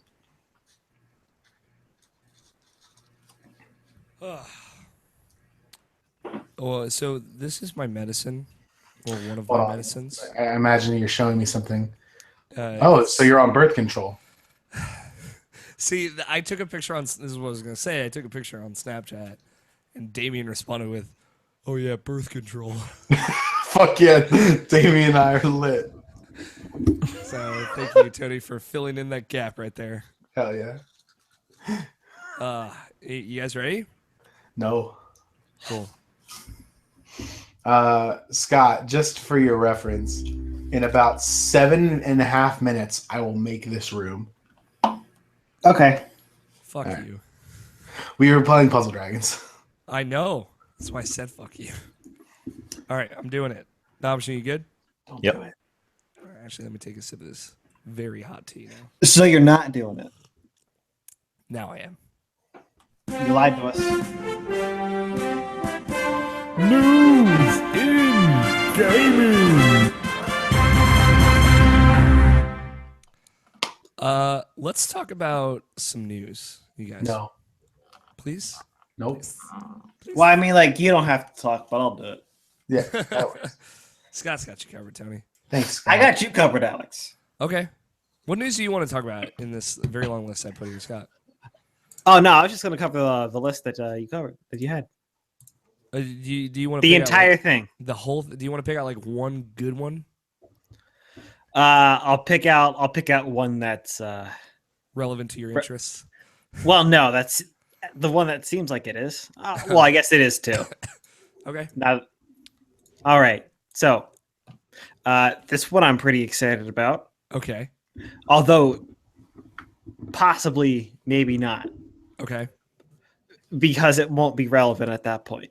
But Okay. when Monster Hunter comes out, Monster Hunter XX, Uh-huh. it's going to support crossplay with the 3DS, the Yeah. Switch, the Switch version and the 3DS version. You'll be able to play together. Most importantly, Monster Hunter Double Cross was announced this week in Japan, and it is coming to the Nintendo Switch, which we kind of talked about earlier.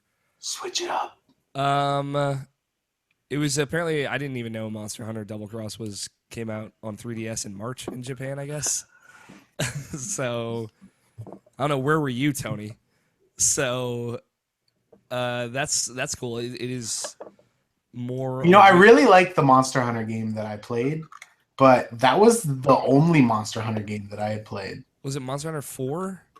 Ultimate, yeah. Yeah. Mm-hmm. Oh, yeah. Yeah, so I'm not like the super huge Monster Hunter guy like Jason, Yeah. Jason but Ace, I right? really like the game. So I'm Okay. down to play it now that it is on a console that like Monster Hunter feels like it would be good on. Yeah.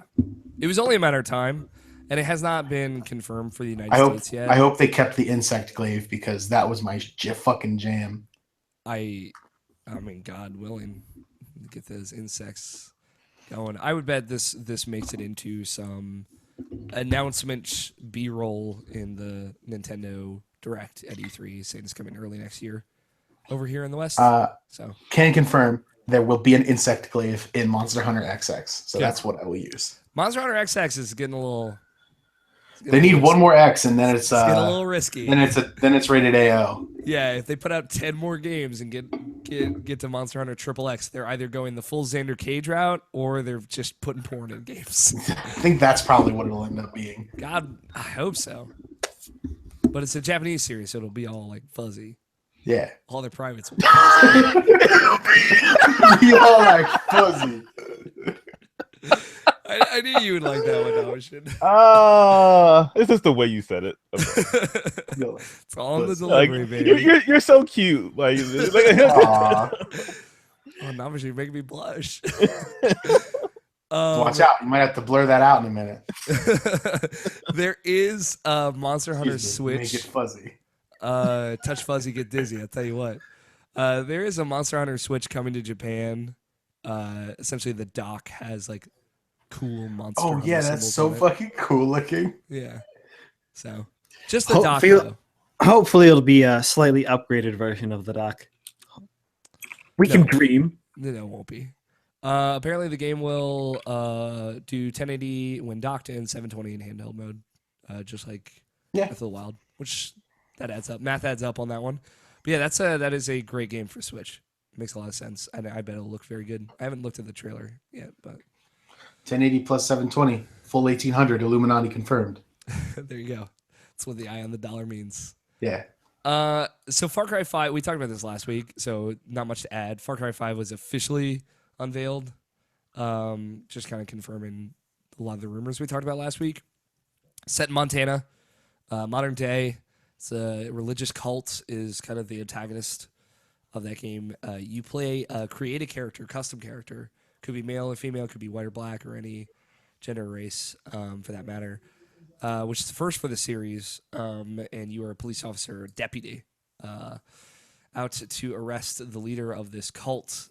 That's about all we know. It's coming out February 27th, 2018, or sometime in February 2018, which also lines up with kind of what I was talking about last week, with Far Cry Primal coming out in February of 2016. I'm oddly interested in this Far Cry. Yeah, and I'm really curious to get where you're at, Namashin. I do want to just say a lot of hot takes out there, on both sides of the fence. Of like, people, it's a Far Cry game, so it's gonna be a silly thing that is actually about a very, very scary thing that's happening in the United States, and other people saying like, hey, like, we saw these guys talk about making this game. Specifically, Austin Walker wrote a very good piece for Waypoint,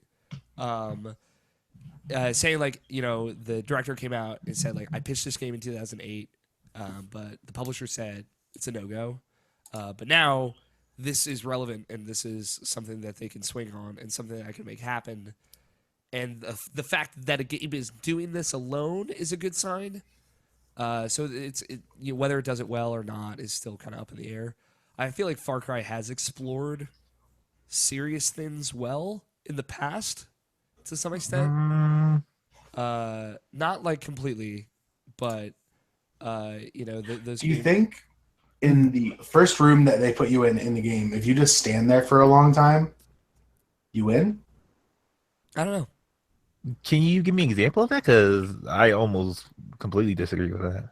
I'm like, I feel like I should say for 3 and 4, I should say. Not 2 and again, 1. that's my only point of reference. Having not played 4, this is something that I read. So Austin specifically talked about how 4 kind of brought in the culture that you were a part of and made it feel like more established, more like, as opposed to 3, which I did play, which is very much you're the dude that comes in and suddenly everyone is working for you and kind of referring to you, which was obviously not good. But 4 at least kind of made you feel like you're more part of that culture, and the culture is a part of that world. That's true. So like, it gets the broad strokes right. Obviously, the part where you're driving around, running over birds, with motor vehicles, is where like it's like, well, these games aren't really serious. And Jarrett Green, like our own Jarrett, said on Twitter, like, I can't see a game that plays as sillily as Far Cry tackling anything serious well. And that's just me paraphrasing his tone, but that was the thrust of his point. So I'm curious just where you're at, Namashin, either with that and as far as interest, because I will say, like, I'm genuinely interested in it. And I want to be hopeful, but like it's hard for me to know. Like, I think the thing with the Far Cry games, so at least for me, for like at least for 3 and 4 and now 5, like because I was thinking about it, and it was like I admire those games. I admire those games just because of how like people are very critical for the right reasons too, about the Far Cry games. Like Far Cry 3 was kind of like a situation where it's just like a white guy empowerment, and like in like a totally like rural city, and from what I could tell, like from this one, it seems like it's like another like controversial game in more ways than one, and I admire that game for that, not because like they're going to talk about it seriously or something like that, because I agree with Jerry. I don't think they are capable of really doing that.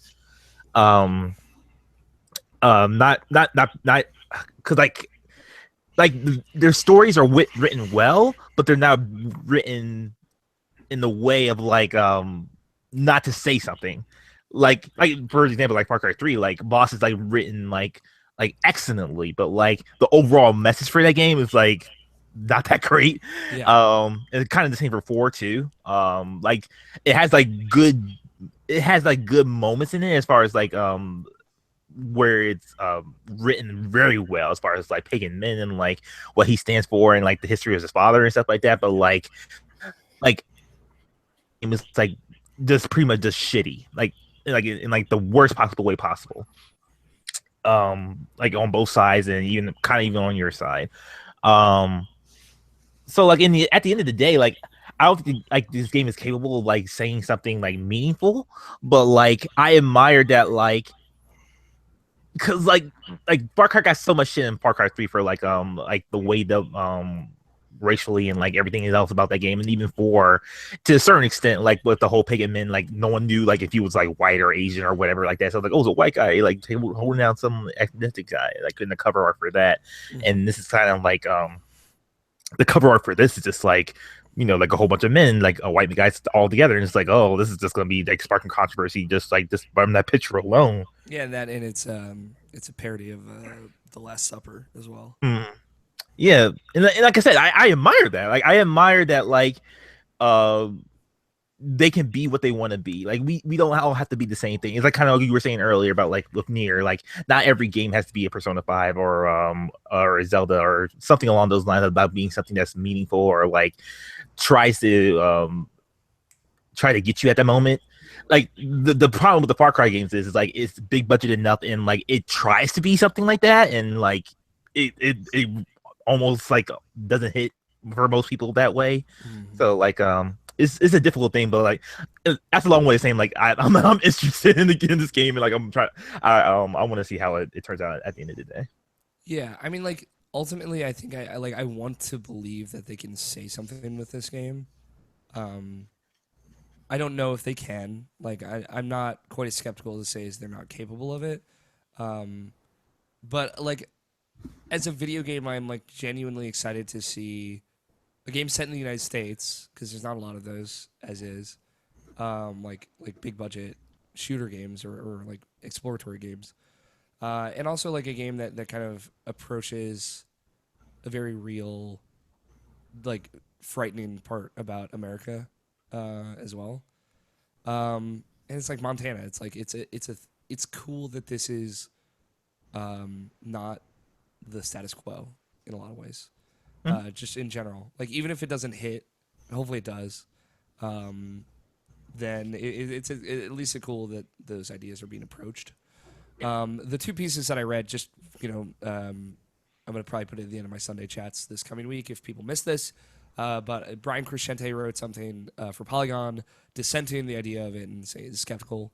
And Austin Walker wrote something for Waypoint, hopeful for what this could do. So, two, like I read both this morning or yesterday morning, just literally the polar opposite sides. It was I found both of them valuable, as opposed to like the whole situation with like the Wonder Woman female only movie screenings, like where one is like, okay, cool, and then the other is like, why do you care about this? Like, in this case, it was like two opposite ends of it that I thought were both interesting and had merit and had good points. So like, if you're listening and you're curious, and Nabashin, if you're curious, those are the two worth checking out. I'll definitely check out Austin's thing. I just haven't had time for it. Yeah. Just like a quick sum up though for Austin's thing. Is it like is he interested like what it'll highlight? He talks a lot about because press got a presentation about the game, and he talked about the developer's journey. Like he said, he pitched it in 2008. That's where I got that information from. And one word that the director used was pressure. And the way Austin like brings that concept into the piece is like the pressure that someone of color feels in the United States, for example, and kind of like creating that kind of pressure in a game and the feelings of that.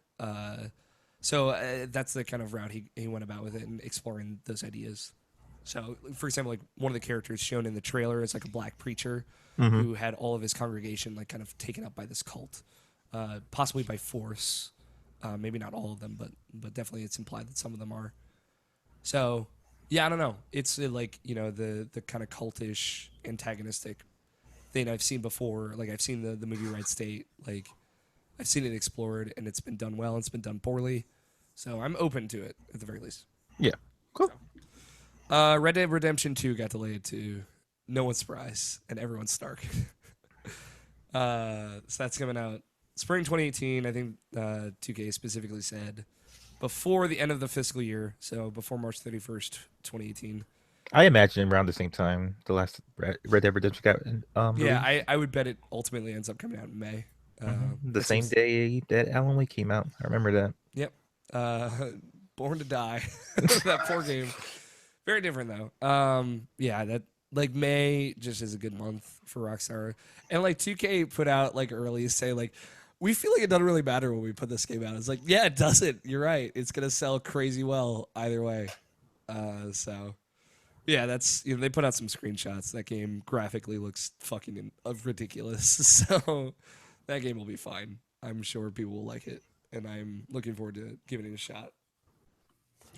In less sad or less happy news, more sad news, IO Interactive's future is still kind of in flux. They're looking for a buyer. They had to do some layoffs. These are the developers of Hitman. Do you think they'll come out with a game called Assassin? That would be really great if they did. And they just did the same thing as Hitman, and then it ended up selling really well. Square Enix is like, damn, we lost that one. We can hope. Stick it to the man. Yeah, so IO's downsizing, still going, still a company, but yeah, it's they have not found a buyer yet to like a parent company to own them quite yet. So concerning, and obviously it sounds like they did lose the Hitman IP to Square Enix in this kind of removal of Square Enix as ownership. So yeah, it kind of sucks. Yeah, man. Short end of the stick. Hearts go out to the folks. Hopefully, the people that did lose their job will find new positions soon, and hopefully, IO continues to keep making games. Also, really quick stealth announcement: Dragon's Dogma: Dark Arisen is coming to PS4 and Xbox One this fall. And it was very much a stealth announcement because they just like posted something on their Twitter and Facebook page saying like, "Hey, we're really excited that we're coming to current gen consoles this fall." It's like, all right. I just figured I'd give it a shout out. Dragon's Dogma is a rad game. Greg Blaney of this very podcast preached it to the end of time. He loves that game. So Dark Arisen is kind of like the. Do you Game of think the Year Greg edition. would like that game more than Monster Monpiece? Yes. Okay. Monster Monpiece is also not like a super great game. You don't know that. I do. I reviewed it. You did. I played like 35 hours of that game. All right, maybe you know that. There's a lot of rubbing. Yeah, that's what makes it good. Another quick one. Michelle Ancel, who apparently gives me updates only via Instagram now, said that Beyond Good and Evil 2 likely won't be at E3, but it will be shown this year. And to that I say, I will believe it when I see it. I think it was E3 2015, where I said, if Beyond Good and Evil 2 isn't announced at this Ubisoft press conference or re-shown, then it's never happening. And it wasn't shown, and I can't believe anymore. You got to prove it to me. I'm dead inside, Nalbashin. Scott? I mean, That's because of Kingdom Hearts. Yeah. Don't try to pin it on this. It's true. At least like they came out and said like, "Hey, we're making Kingdom Hearts. It's coming out in the next 3 years, apparently." They also Square Enix said that this month or this past week. In 3 years? Within the next 3 years, both Final Fantasy VII remake Kingdom Hearts 3, and 3 Kingdom years. Hearts 3 will come out within the next 3 years. They specifically implied that Final Fantasy VII remake, the first episode would be out within the next 3 years. So definitely 3 years on PlayStation 5 in 2020. The prophecy was right. 15 years after Kingdom Hearts 2. God, Jesus. Scott, I need you in the doc to open up the article that I have highlighted. And I want you to look at the image in that article, and then we're going to talk about it. I want you to really look at that image in that article. I love this about Scott. Like, it's like we could get his first reactions and stuff like that because we're so in the know. I like because like people listening and watching, you'll know in a second what we're talking about. But Scott, I just really need you to like take a really long look. Ooh, I'm upset. Do you know why I'm upset? For a variety of reasons. Does it include a selfie? And a pink dress on a. No, it's because Luigi isn't blasting his gun. True. Okay. He's got like a weird yo-yo thing. So we're talking Yeah, about. she should be gunning it for the rabbit who stole his costume. We're talking about Mario and Rabbids Kingdom Battle. Which key artwork for that? You know what happens to people who cut in front of him in Mario Kart? It's true. Yeah, you've seen his face? They get the death glare. So there's an image out there of what looks like to be like the banner image for the press release, showing Mario, Peach, Yoshi, and Luigi shooting hand cannons. Hand cannons. And then Rabbids dressed as Mario, Peach, Luigi, and Yoshi, and the Peach Rabbid is taking a selfie. On With a Yeah. hand cannon. The Luigi rabbit is holding some sort of, I want to say, yo-yo Yo-yo? weapon, Yeah. and the Mario rabbit's got a hammer. Yeah. So far, it looks fine. So this Honestly, this game was leaked before the Switch unveil event back in January, on 4chan, I believe, and it was not announced then. We thought it would be, but it looks like it'll probably be announced at E3. I have no idea what the fuck this game is. Like, this key image has a lot of information on it, but I feel like it's not telling me anything. But it seems like maybe like an 8-player battle royale-esque game, probably mini game based. It's an RPG, bro. Is it really an RPG? Yeah, similarly to like a Mario Luigi game, but not really because this is a Ubisoft game that's making it. That's crazy. I'm guessing you didn't see the PR stuff that got leaked, the marketing. No, I didn't see the marketing. I just saw this key image. Oh, okay. That's weird. Because it's called Mario and Rabbids Kingdom Battle. Also, want to say here, typically in the Mario logo, like Mario that's all colored up, the O is white, but in this logo, it is pink. I'm guessing for Peach and her pink dress. But that's just it's throwing me off my game here. all right. Then where the fuck does the blue come in? Blue is the eye. Yes. Why do we have blue in there? You got red for Mario, you got green for Luigi, you got R for Wario. Where the fuck's the eye come in? Well, shouldn't it be purple yellow. for Waluigi? Yeah, but like Waluigi and Wario are both not in this key art, so I'm very confused. Very disappointed. Or is the green A for Yoshi? All I don't the rules care. are broken. I'm very curious just to see what this game looks like. Okay, looks like Nabashin posted the link to the press release. Not a press release. It's literally like the PR stuff that's like got leaked out. Oh, like this is the schedule for information. Yeah. Okay.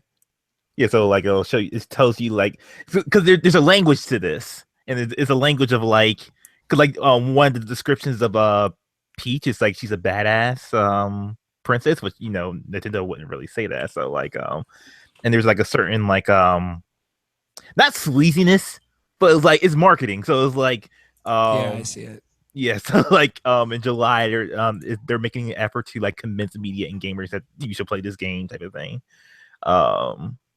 Yeah, these are definitely like internal documents. Yeah.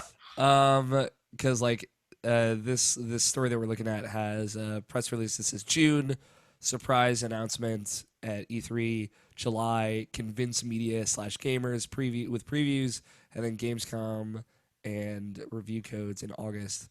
But yeah, so it says the bullet points here for the best of two worlds is 35% exploration, 4-world environments to discover, control of tutorial, no direct control of heroes, in parentheses, puzzles and secret zones, twisted Mario's world full of Easter eggs, and the other 65% is turn-based combat, unique heroes playstyles, tactical options, dash, team jumps, warp pipes, destructible cover, upgradable / collectible weapons, 7 enemy archetypes, and 1 boss / mid-boss per world, and multiplayer co-op. Very interesting. Not what I would have expected from this image. You mind reading the 8 epic rosters? It we- should be above that. Okay, let me see. Yes. From left to right, the Yoshi Rabbid is described as the crazy one. Peach, the badass princess. The Luigi Rabbid, the unstable. Not the unstable one, just the unstable. And it's definitely a yo-yo. Scott can clarify now. Okay. Mario is the leader. And then the pink selfie-taking Rabbid Peach is just described as hashtag Babby, hashtag no filter. I can't make this up. Luigi, the eagle eye. Sassy. Hashtag sassy. They look like bees to me. Yeah, okay, you good. Hashtag sassy, hashtag no filter. Hashtag Babby, hashtag no filter. Luigi is described as the eagle eye. The Mario Rabbit described as the Macho Man, and Yoshi as the explosive head. None of these make any sense. This This is actively physically hurting Tony. Okay, so the only one that makes sense is Yoshi, because Well, Mario as the leader makes sense. yeah, that kind of. Okay, man. The only one that to me makes sense is because Yoshi has been shown to have a very short temper. Yeah, he looks very angry in all these images. Very angry. Yeah, man. I don't know. It's just weird. It's just a Rabbids Mario game is just in general weird. Yeah, but I don't really care. I'm genuinely curious to see what it looks like. We'll know in a couple of weeks, you know. The only other news story I got before we get into predictions is the Xbox Games Pass, which is now available in a trial format to Xbox Live Gold members. If you have Xbox Live Gold, beginning May 24th, you could get early access to the Games Pass and get a 14-day free trial with your Xbox Live Gold membership. So the Games Pass, to catch people up, to remind people, it is a kind of Netflix-like subscription service available on Xbox One that it's monthly, $9.99 a month, so $10 a month, and you get access to over 100 games every month, and those games it'll be a library that kind of alternates and changes over time, which is pretty cool. It's a rad service that has not existed in video games before. There's been PlayStation Now, but it's never quite been the same, and it's like it is not streaming. It is just genuinely download the game. You can play it for that month that you have it. But the Games Pass program will go live to everyone on Thursday, June 1st. Meaning if you don't have Xbox Live Gold, you'll be able to buy this separate of a Gold subscription and just be able to play over 100 games. And the full list of the first round of games is out there. We obviously shouldn't go through all the games, but there's a couple call-outs that kind of Microsoft themselves is leaning on. Now, keep in mind, this isn't just Xbox One games. It does include like indie games and I think early access games as well, and Xbox 360 games. And early access games on Xbox are called Xbox Game Preview. But some of the ones in this first month of June are like Halo 5, NBA 2K, Payday 2, Lego Batman, Banjo-Kazooie, Viva Pinata, Mega Man Legacy Collection, and Pac-Man Championship Edition DX Plus. So some good picks in there. Like Halo 5 is a good game. I like Halo 5. I guess not everyone will defend it, but and the full list of games is available on xbox.com/game-pass if you want to check it out. So that's pretty cool. I thought that was worth mentioning and following up with because they had announced this at GDC, and it will be available soon, before E3, like they had said. So Wow. there we go. It's available in 31 markets, so it's not just US, which is also cool. Yeah, I just want to throw that out there. I think that's worth talking about. I think it's a really, really cool program and a really cool idea. Not necessarily something for me personally, but like, kind of like we said when it was announced, like it is really easy to go out, get an Xbox One, and then just drop $10 and then play around with a whole bunch of different games. That's a very low barrier to entry to have access to a lot of video games. And if you never had a 360 and still don't have an Xbox One, then that's a really cool deal. So, how about we talk about some E3 predictions? Let's do this. All right. This is it. No bets, not this week. 2 weeks from now, we're going to do some bets. All right, so dumb disclaimer. bets. Yeah. I'm kind of real upset now because in the course of this new segment, Yeah. the three predictions I had, which were Monster Hunter related, as we know before, Beyond Good and Evil related, Okay. and Far Cry related. Okay. Because I thought that was just gonna happen at E3. I thought they were just gonna say it, but no, they didn't. No, yeah, They've all been confirmed or denied already. maybe we'll get some ideas off of our predictions. So, and like, we're just gonna have a conversation. I'm writing up a big written thing for my predictions, but I have them all written down now. Who wants to kick things off? I'll talk about some Nintendo shit. Okay, what you got? What you think's gonna happen, Tony? So they're going to talk a whole lot about Mario Odyssey Yes, and a whole lot about Splatoon 2. got it. I feel like they're also going to talk about this stupid Rabbids game. Yeah, probably. Mhm. Very likely. They're probably going to be at least one sports game announced for the Switch. What sport? FIFA. Don't know. Maybe FIFA. FIFA. But a Not- sport in general will be announced. FIFA is already confirmed for the Switch. What Mario sport game would it be? Olympics. Olympics is actually a good pull, Nabashin. What the Strikers? Strikers, you think that's the one to come back? I think that It's makes been long sense. enough. Yeah, the Wii one was the last one, right? I mean, why not? If they were smart, they should They should put Mario in FIFA. I don't know. That would be fucking weird. Don't you? You get that hatred out of this That goddamn would be podcast. pretty weird. That's like some New Donk city shit you are dropping right now. It's fucking me up, Nabashin. Gotta change all my predictions now. Like we already know about the Switch version of a Pokemon game. Yeah. So they'll probably talk about that. Yeah. I bet they talk about an Animal Crossing game. Okay. And I would not be surprised if they talk about a Pikmin game. Okay. They got Hey Pikmin coming out during Hey! E3. Pikmin. Hey, Yeah. Pikmin. So my only Nintendo prediction is Metroid. This is the year. That was my last one. after This is the year, guys. I feel like they'll also probably talk about Metroid here. Don't you realize that you have to say something is dead before it can actually happen? That's how it worked for Kingdom All right, Hearts. yeah, you're right. 3 more Sonic games will be announced. Oh, but yeah, at the same time, Mega Man's dead. That's been a joke for a while. And Yeah, guess and Mega what? Man's like really actually dead. Which is, and then they put out Mighty Number 9, and it's like, no, we're gonna keep Mega Man dead forever now. No, come on, like this has got to be it, guys. Just But that's all I got for Nintendo. like for Nintendo, for me, it's just so my perspective is that like the Switch is doing well enough that like really they just have to like.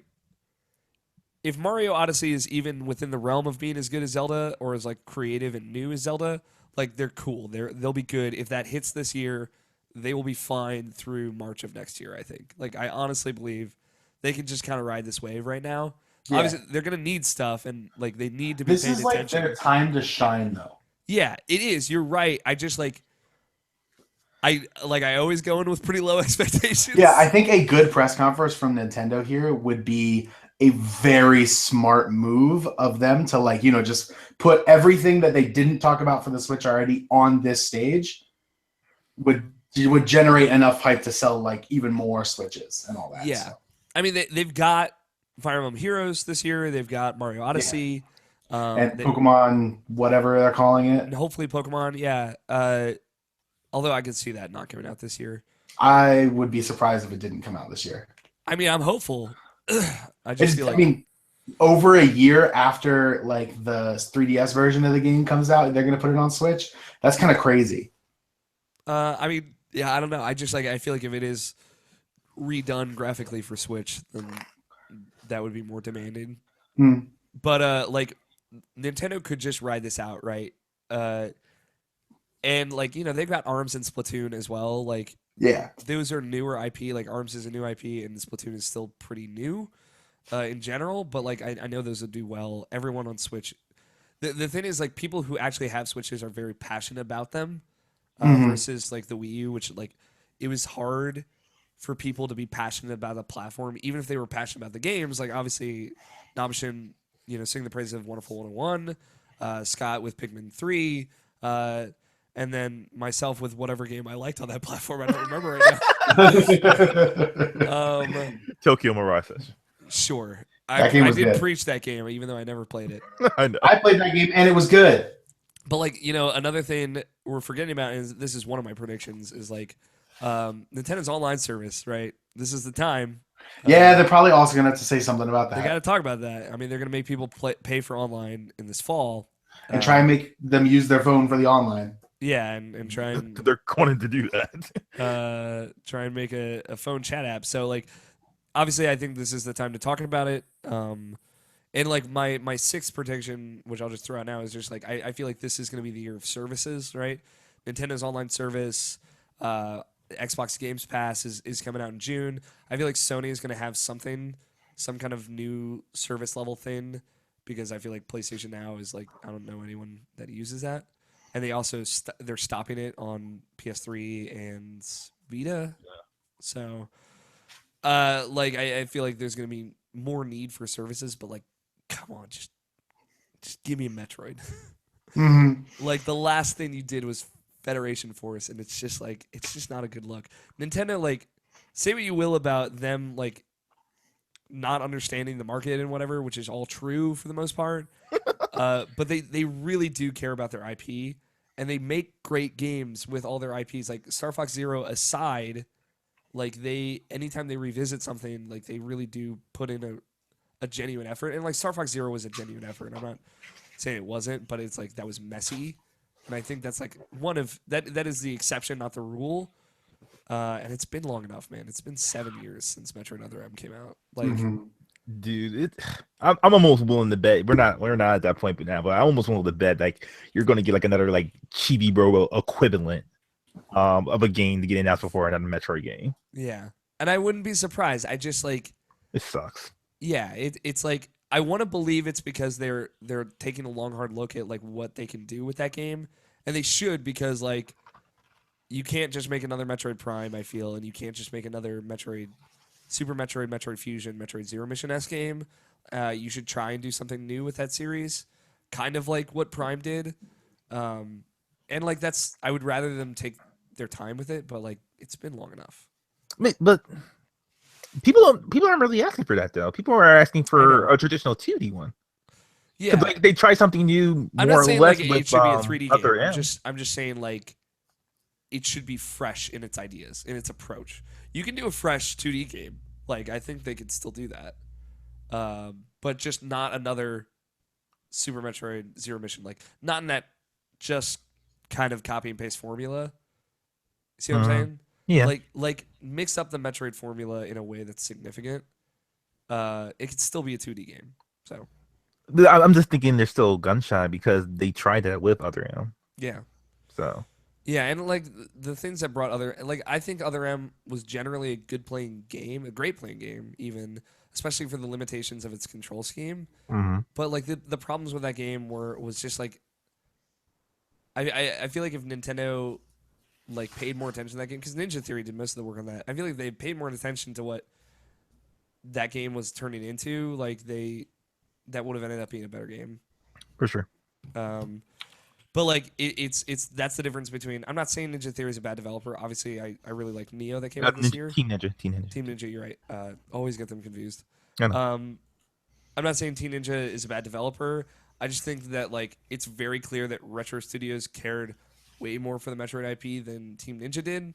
And I'm not saying Team Ninja didn't. It's just like different degrees of trying to do something new.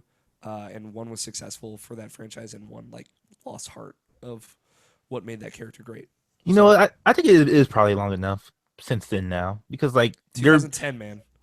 I mean like they're doing it with Mario right now with Ubisoft, so why couldn't they do something with that with Metroid with somebody at least another developer if they're not going to do it because Yeah, I mean, apparently they straight up just don't want to do it anymore. Yeah, like there are plenty of studios that, like, I bet Retro would love to take another crack at it. Like, you know, they're working on something, whatever it is, and I don't think it's another Donkey Kong Country game. So like, and it definitely shows that they had a lot of fun making those games. But I bet they would love to do it again, even if it ended up being another Metroid Prime. Like, I don't think they should do that, but even if they did, like, at least I would know, like, hey, they're making another good Metroid game again. So. But like, I think it's been long enough.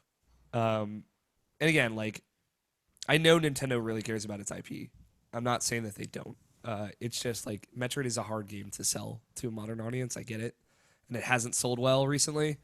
Other M didn't sell well, and it was on Wii, and obviously Federation Force was a train wreck. But yeah, I don't know. Cameron Abbott in our live chat said Ninja Theory sucks, and he's wrong. So I just want to throw that out there. Sure, he's not mixing it up either. I'm just making sure. Yeah, maybe he's saying Team Ninja sucks, but he hates the Devil May Cry reboot. So I think. Oh, okay, then he means Ninja Theory. Yeah. Ninja Theory has a game that should come out sometime. Also, it's not in my predictions, but Hellblade should probably come out eventually. Mm-hmm. Fingers crossed. What else you got, Tony? Are we still talking Nintendo, or I thought we were all going? Namashi, you want to throw some Nintendo things in the ring? Like the only thing I could think of Nintendo was just like more Wii U stranded games would be coming to the Switch. Really, Smash Brothers is the easy one, right? Yeah, that's the easy one. But like if you really think about like what the Wii U is, like because like you can't play anything without that screen, so like it's gonna be weird because like there's no way you get backwards compatible like those games onto a Switch or something like that anymore because like it's so like too much in the Wii ecosystem and it's too much on its own it has its own unique way of playing stuff too because like you couldn't port something like the Wonderful 101 to like the Switch because that wouldn't work that much either. Or you could, but like there's like a bunch of first person sections that's only on the Wii U gamepad. That's like, oh, fuck it up a little bit. Yeah. But I just think like just to like I feel like Nintendo's need like have more frequent releases, and I think that's like somewhat of an easy way for the Switch to stay like in the consciousness of everybody's mind. It's like there's a couple more like Wii U games that are that could be ported to the Switch would be a good idea. Yeah, I mean they got a good summer lined up, and like I think if their release calendar this year is any indication, like I think they know that at the very least. And they've already like announced Fire Emblem for next year as well. So it's like if Fire Emblem, Animal Crossing, and Metroid, dreaming big over here, come out in 2018, like that's a solid year for Nintendo again. Mm-hmm. And if like Mario and Splatoon and Zelda come out this year, it's a solid year for Nintendo as well. So yeah, it's like I just think they need at least a game a month for just to keep the momentum of the Switch. Because like you had Zelda for March, you had Mario for April, yeah, and I think it's Minecraft for Minecraft's the biggest one. And technically it's Street Fighter, but like fuck that game. Yeah. But yeah, I agree. Like, and they're doing well right now, so I think it stands to reason that they'll keep that momentum going. Do you have anything Nintendo related, Scott? Nope, nothing we haven't covered. Okay, let's talk about PlayStation. Yeah, Sony. The Sony King, the King Goliath. Apparently, they had the best E3 press conference ever last year, according to some people. Yeah, it was not me. And I'm really curious to see what they do this year. Oh, here's one. Go for it. Okay, so correct me if I'm wrong, but I don't think a lot of what they talked about has come out. None of it. Like Horizon is the okay. So who's fucking prepared for rehashing? Are you prepared for rehashing? That's my prediction. Hopefully with some release A date. ton of rehashing. That's pretty much what I said too, Scott. Like my thing is like, so their conference last year: Spider-Man, God of War, Days Gone, Detroit. None of those games are out. Obviously, like Last Guardian came out, but like I can't count that at this point. And Horizon came out, and Horizon is great. It's phenomenal, one would even say. But that game definitely feels like it came out a little bit later than it was intended to. Not that like it came out at a good time. I'm not saying that it didn't hit. And obviously that game's doing very, very well. So no criticism there. Like taking the time paid off with that game. It just feels like not Nintendo. Sony's been having trouble like hitting, like actually getting their games on shelves. So like of those 4, Spider-Man, God of War, Days Gone, and Detroit, like honestly, Detroit is the only game I see coming out this year. What about Last of Us Part 2? That's like 2019 at the earliest. Think so? Absolutely. Yeah, it's basically a Death Stranding. It's What gonna be about what about Final Fantasy VII's remake? That's not this year, but that. I thought it was late this year. Nah, well, that's Square Enix Japan, so like, you can't believe anything they say. So like 7 years from now. 7 years from now. Makes sense. I mean, Kingdom like- Hearts 3 in 3 years. Final Fantasy 7 in 7 years. My thing is, if Sony comes out and they show Spider-Man, it's like, all right, cool. Show God of War, all right, cool. Like, those games look great. And I'm excited about both of those things. It's just like, I don't know, man. That doesn't sound exciting. Like, I liked PSX so much. Not just because they showed Last of Us 2. It's like, Nino Kuni was in there. And, like, indie games were in there. Like, I was so into that PSX conference. It's just they come out here and show, like, their big AAA games again. They don't talk at all again. I'm just going to be so fucking bummed out. And I just, like... Well, what do you want them to say? Like, I want them to say they have, like, 2 of these games are coming out this year. I just don't see it happening. Do they Like- need to say that, or do you need to show that? They, like, I said in, like, this thing that I wrote, like, is if they do come out and just show more gameplay and don't do, like, announcement trailers and stuff, like, I will be less salty, right? I'll be more happy. Like, they're showing the game, like, they're showing the progress they've made, and they're actually showing gameplay. Like, I can be excited about that. I know I was frustrated last year, but, like, I can appreciate that for, like, just being better than just an announcement trailer. I don't know what new stuff they can announce. Like, Sucker Punch is working on a game. I don't fucking know what that's going to be. We got some predictions as to what that might be from listeners. But, like, I honestly have no idea. I don't think it'll be an Infamous game. Oh, It'll that's be right. a Marvel game. Never mind. I found out what Sucker Punch is working on. But Okay. I don't know if I can say that here. No, of course not. It's good. But like not like I did like it wasn't like from like I didn't overhear a backlit conversation. Like I heard like a well-founded rumor on it. But like I don't know if that would be announced here. Just because like what I had heard makes it sound like it's very far away. But like I don't know. Like I just like I said, like I can only see Detroit coming out this year. And like if that, like I see that come out in like December maybe. So like to be fair, Sony doesn't really need it this year of all years because they've got so many like third-party exclusives, like Neo and Persona and Nier. But like it'd be nice to see them like come out and show release dates. But I feel like everything they've shown is so far away, and they haven't given me any indicators to that not being true. So that's where I'm at. I'm with you, Scott, is what I'm saying. Yeah. I mean, it's hard to not predict that. Yeah. It's hard to go and say Sony's not going to say anything about what they showed last year, even though none of it ever came out. Yeah. And like that doesn't mean I'm not excited about those things. It's just like they seem so far away. What about you, Nawashin? So I think we'll have a new Death Stranding trailer. Yeah. I hope not. I think it is because like they said, this is part of the game. This whole hype for it, however long it's going to take, this is all part of what that game is going to be. So like, we just have to accept that for what it is at this point now. So it's just like it's going to be a new trailer every year, just to like to be wherever that game is. That's what they want. That's how they want to market this game. So that's how it is. I also see like a $50 price cut for the PlayStation Pro to like counter out whatever the Scorpio price is going to be, just to make it look better for them. I think the PlayStation VR is going to be like the new beta as far as like their conferences. That would be the thing that everyone complains about. Like, well, you barely ever talk about that. So I think it's going to be something that's barely So they talked only about. talk about it at PSX. Got it. Something like that.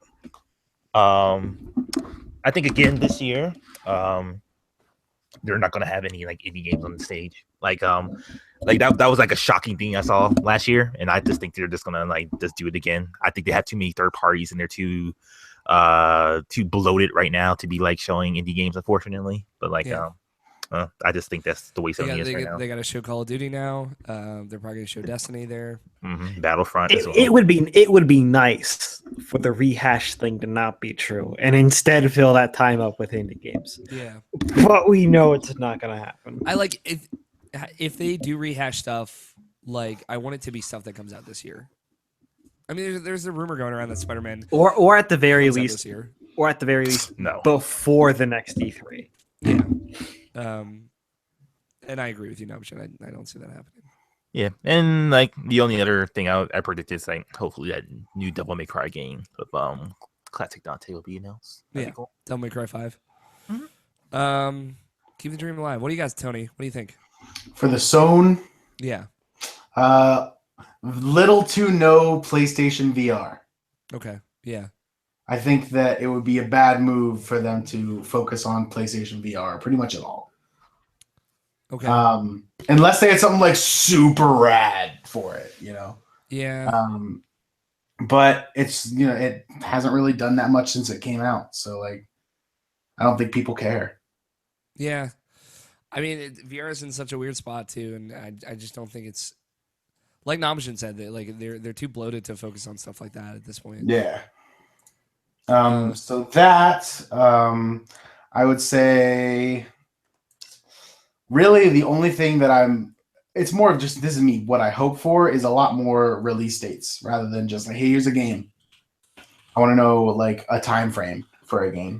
Yeah, I agree. I would really like to see them at least like give me a year, a month, something. Yeah. Like, hey, coming 2025, and you're like, oh, that's what this is about. Got it. Yeah, I'm with you, Tony. Anything else? That's really it for me. You guys pretty much covered a lot of the Sony stuff I was thinking about. All right, let's go to Microsoft, and this is what I want to go around the table here. And I want to know, Scorpio. I want you to tell me the price and the month that it comes out. Tony, hit me. So you said month that it comes out and the price for the Scorpio. Correct. I don't think that's going to be announced. Really? Nope. Okay. Scott? No, I think so. Yeah, I agree. Month and price. Give it to me. Because at this time, even if they don't show it, they will. They have to. I mean, they'll probably talk about it, but I bet even they if do. they don't, even if they don't show it, they have to give some kind of special conference for it to it if they want it to do anything. If they want it to be not a wasted investment. So for reference, this would be the perfect time to do it. When they announced their press conference for E3, the header image for the press conference was the Xbox Scorpio processor image. So like I feel like the Scorpio will be the thing of their press conference. If anything, I think that's where they start.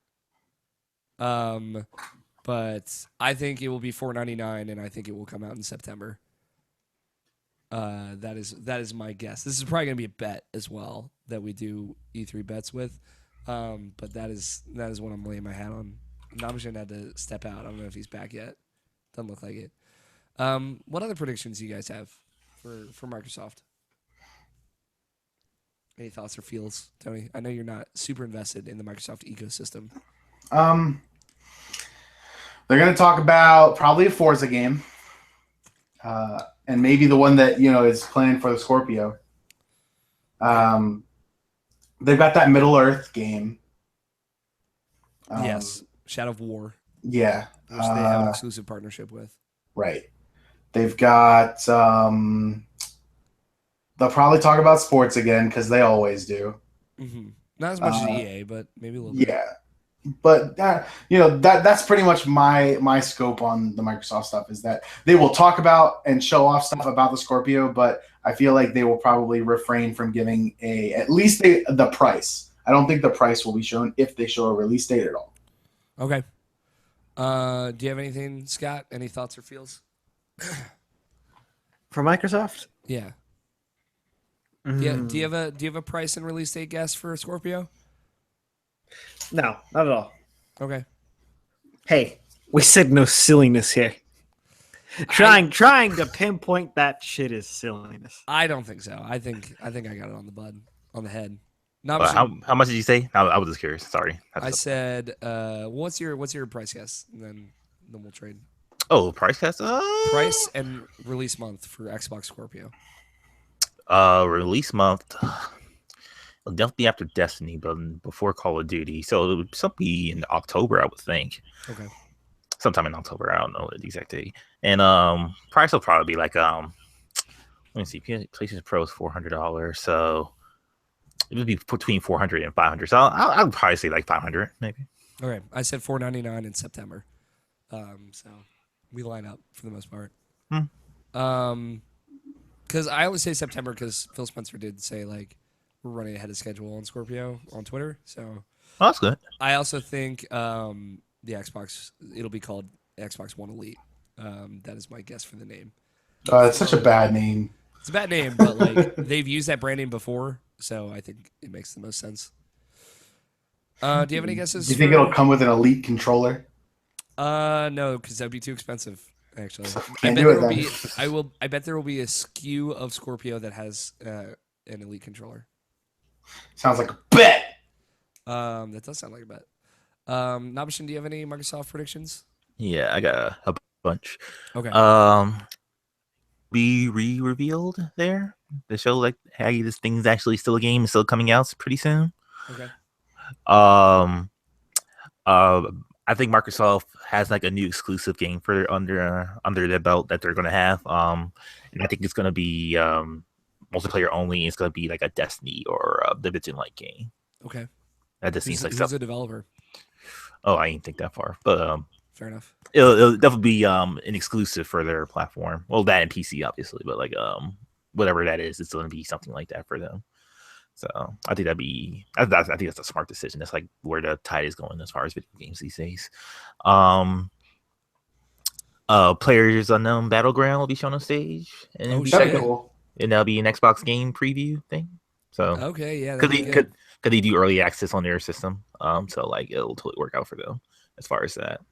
So like it still come out early, and still not be a 1.0 game, but still like people can still get into it, and that'll be like a good like thing for them. I play that game on console. Yeah, I wouldn't. Well, we know you wouldn't, Scott. I think when they show Crackdown 3 again, at the conference, they will make no mention of the cloud at all. Yeah. Because that was like the whole thing about their online they were talking about. And that's that was like non-metric era shit. That's out of here. here. That was like year one, Xbox One, where it's just like everything has something to do with the cloud. It's vanilla Xbox One. And so now yeah, we're kind of into strawberry Xbox One territory. Yeah, exactly. We're in a Rise of Iron Xbox One territory. Shit. So that's pretty much that. And like I think a real good one for Microsoft, or at least this was something they should do. So it's like obviously they're still gonna be like kind of crippled as far as like getting Japanese games on their system. So I think they're gonna announce an exclusive game. It'll be Ninja Gaiden. It's like it was on an Xbox. Like a reboot? Yeah, I think so. Yeah. Yeah. That would be good in contrast to Team Ninja's Neo on PS4 as well. Mm-hmm. I did have one for Sony that I didn't mention. Bloodborne 2. I think it's happening. That'd be cool. I'd be super into that. Like, I've been pretty outspoken in my love for Bloodborne. Yeah, I'm like positive that game will happen at some point. I think this is the E3 to announce it. Yeah, it's been long enough. Yeah. And that'll probably come out early 2018, I would bet. That'll be 3 years after Would you Bloodborne. bet? So what about kind of miscellaneous stuff? EA, Ubisoft, and anything else? I think they'll reshow that Fallout 4 VR thing at Bethesda. Oh yeah. Will that come out? I don't know. I'm just saying. That's something I'll probably talk about again. And I think a lot of people are like been asking for the Evil Within 2, but I just don't think that game is actually happening. Okay, that's fair.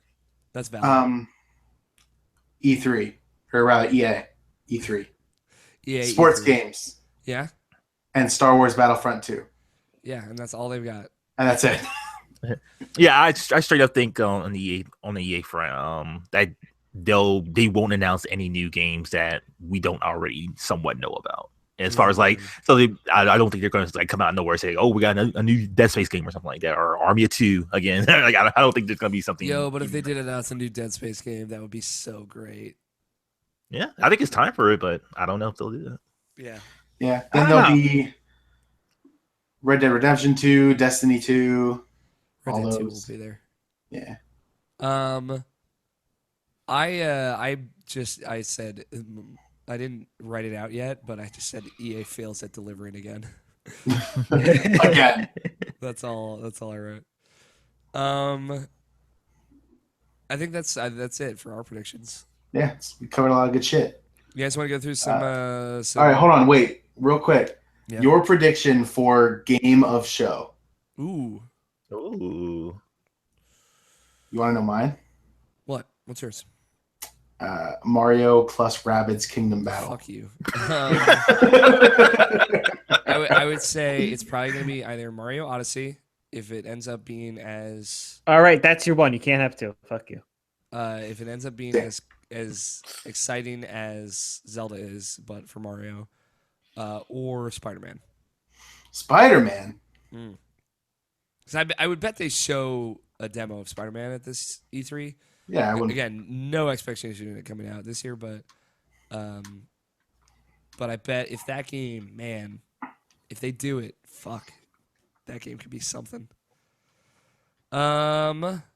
Let's take a peek in the mail sack. How about Hold that? on. I want to know people's predictions for game of show. Oh yeah, you're right. I'm sorry. I don't just care about you, Alex. I'm terrible. Go ahead. Spider-Man's a real good one. I know. You're welcome. Either that or maybe Amy Heading's Star Wars game, if that comes out this year.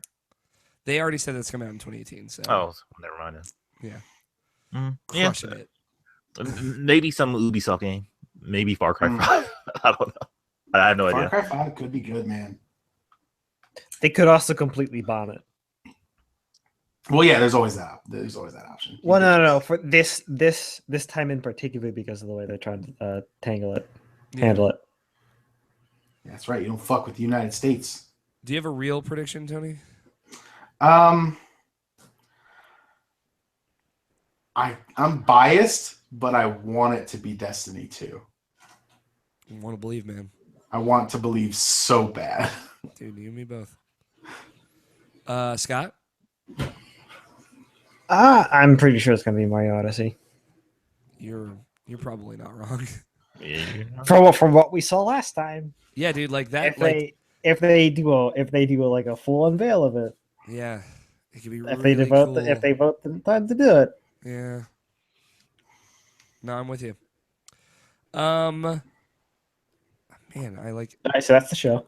That's the whole shit now. I'm like looking for this E3 predictions email, and it's like just disappeared out of the mail sack, and I'm like trying to find it. Like, whoops.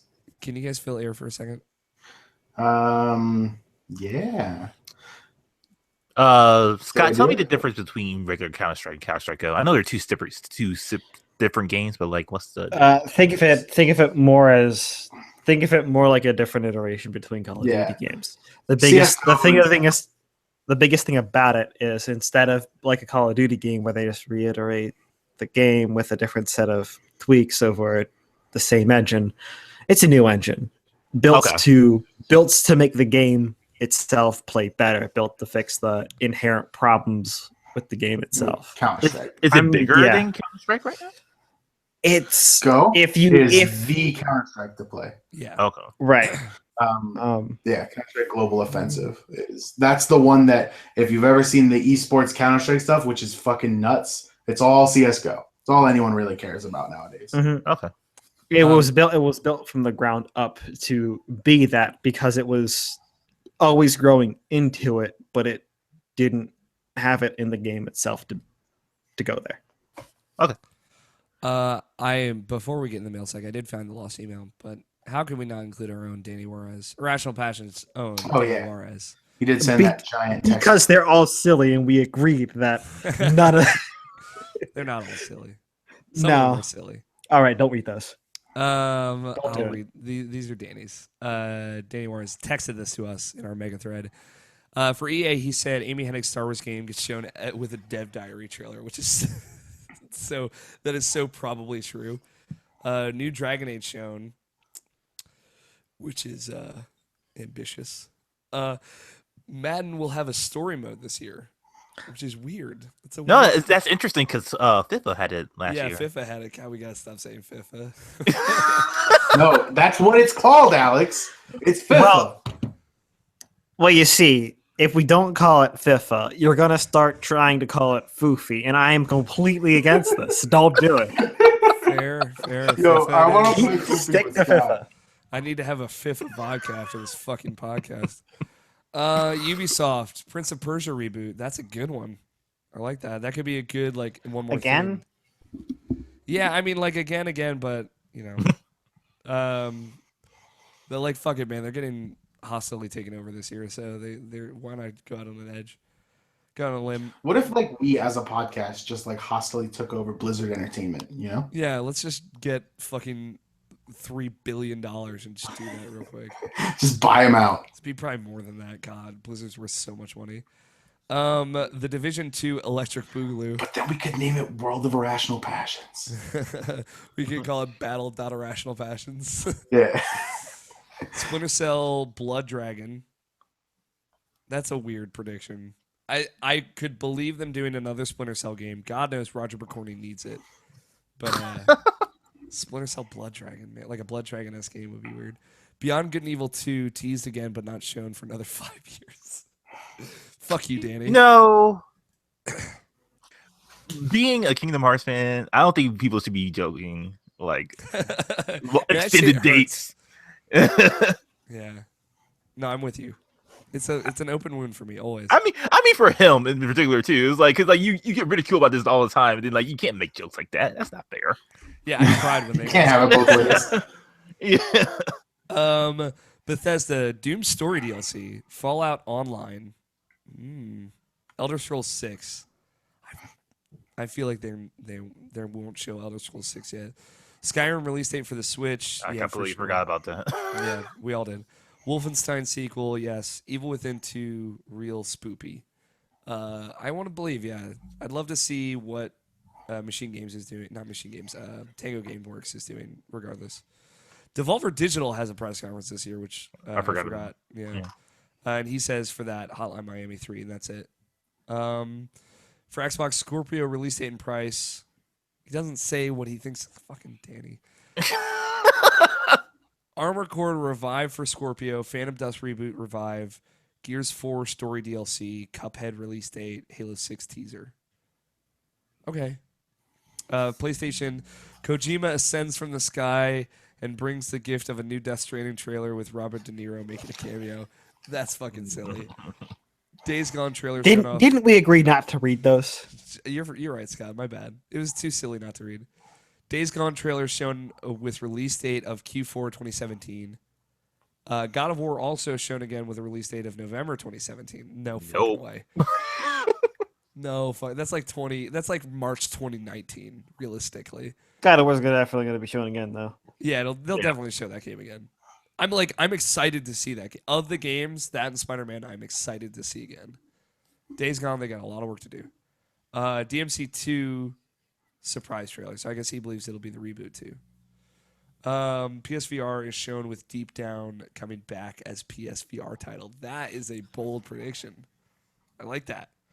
And then for Nintendo, he just wrote, just give me Undertale to the Switch. So that'd be cool. It won't happen, but that'd be cool. I think they might also talk about Stardew Valley, Nintendo. Yeah. Oh, that's somewhat news. Owlboy's come to the Switch. That's awesome. Yes, that is. A bunch of cool new indies are coming this way. I bet Nintendo will have a good indie spot in their direct. Ever since Shuffle Knight went to Nintendo, and I was like, "Oh, wait a wait a second. This is a lot easier than we thought." They stepped up their game, man. Like I am really impressed. Like they support your Unreal Engine 4 now, so you can expect Rocket League to be announced pretty soon. I'm pretty sure. Yeah, Rocket League would be so good on Switch too. It ain't no disc jam, but it's all right. It's something.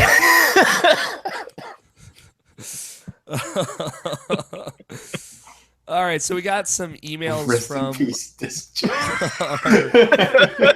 We got some emails from our lovely listeners. Thank you, everyone who wrote an email in. Who's mostly writers for Rational Fashions, but we got a couple listener ones.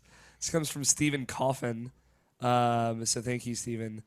He's got a lot, so I'm not going to go through all of these, but let's see the ones that jump out here. For EA, he said no sports games will be shown. Or at least I hope not. That is his words, not mine. Extended look at Battlefront 2. It will have Plo Koon and his Wookiee Jedi Master. What is Plo Koon? Some fucking deep Star Wars pulls on this. They will have a Jedi versus Sith Lords battle mode like they did in the original Battlefront 2. Plants vs. Zombies Garden Warfare 3. Released in February 2018. That's a good prediction. That's a really good prediction. A new Mirror's Edge game. That's a bad prediction. Unravel 2 will have a gameplay trailer. That'd be cool. They'll admit to almost killing Titanfall as a series shoot a bad attempt to try and compete with Call of Duty. And they will announce that Titanfall 3 will be made. Huh. It's an interesting one. Mass Effect Andromeda DLC trailer. Crowd doesn't cheer because it's Mass Effect Andromeda and nobody likes that game. Damn. And that Fee game from EA Originals will be released this year. Have another trailer. I believe that. George Cruz in our live chat says, I doubt Plants vs. Zombie Garden Warfare because PopCap had layoffs. I missed that. Yeah, I missed that too. And Microsoft, his first prediction, Scalebound is uncanceled. Keep dreaming, buddy. I appreciate that, though. Cuphead is available right now. That's a good shadow drop. That is a good shadow drop. Crackdown 3 gets delayed until early 2018. Man. God, I hope not. Teraflops is said 5 times during the conference. People leave still not knowing what they are. That's a good prediction. Scorpio will seem just like Xbox version of PS4 Pro. Won't be anything too different from the Xbox One. He just says Teraflops. People are like, I don't know what that is. I'm leaving. Gears of War 5 will be how they end the press conference. I feel like they would do Halo 6 over Gears of War 5, but who knows? Bethesda, new Wolfenstein game will be shown, released this year. Ooh, that lines up. That adds up. Wait, what was that? New Wolfenstein shown and released this year. Okay. I like his third prediction is just Quake Champions. He says Dishonored DLC. Don't know what it'll be, but it'll be cool. Release in June. Maybe some VR shown, even though showing VR at events really doesn't work. Fallout 5. Brief trailer. Elder Scrolls 6 has a brief trailer, and Prey DLC trailer. You can't have them both. Yeah, you can't have them both. Ubisoft, South Park, Fractured Butthole releases this year. They announced the release date. It's in October for that game. But I think this was sent before that was announced. New Assassin's Creed game that no one asked for. Far Cry 5 with a long story gameplay trailer. I would bet there's a long demo for that game. A new game in Child of Light universe will be released in August. That's a cool prediction. relevant too. New Prince of Persia game will release this year, and will look amazing. Whole conference will be awkward. That's normal for a Ubisoft conference. Okay, he's got the most interesting ones for Sony. Some very interesting ones. Days Gone releases holiday 2017. God of War 4 will have a full trailer release March 2018. I can at least believe that they would say that's the release date.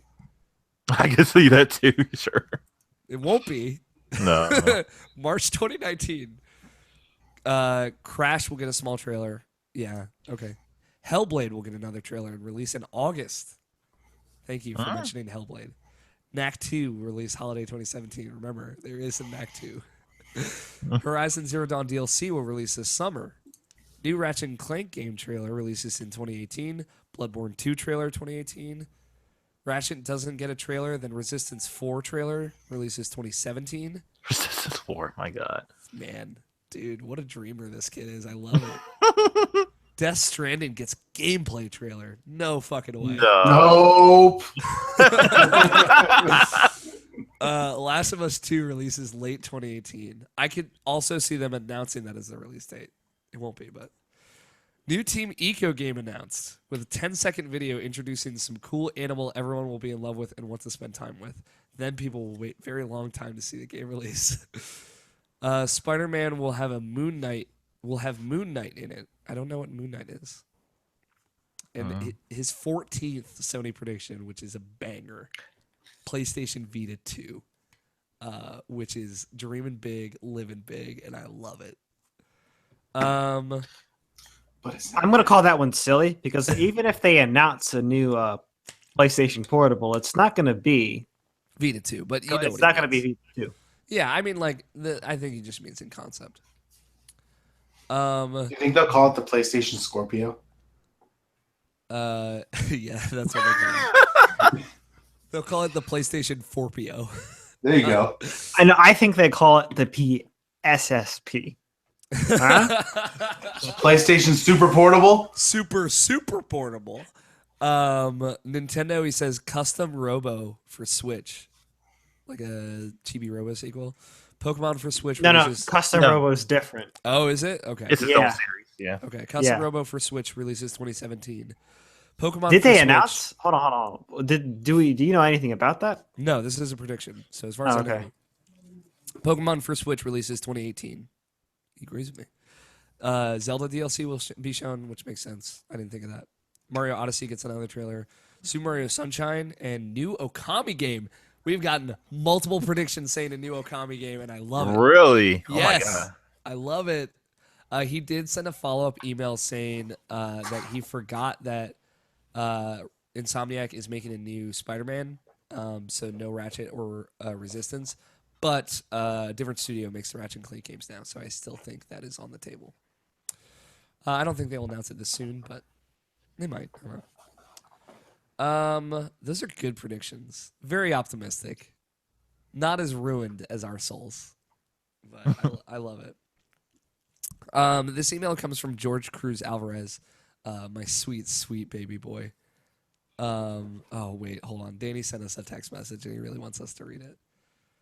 Sent you a text message. He sent it in the Rational Magazine. Oh, no, you're right. I see it now. Sorry. Don't you point your finger. Man, so jealousy over here. Danny says, "Oh yeah, last." Well, hold on. This is a silly prediction. Don't read it. This is a silly prediction. Don't read it. I have to read it, Scott. Don't do it. Don't fucking do it. He says, You Sony promised. picked up Scalebound and is now PlayStation exclusive. That's ridiculous. All right. Well, now I know how much your promises are worth. God damn. I didn't promise. I didn't say I would promise. I said to Danny that I would read his predictions on the show.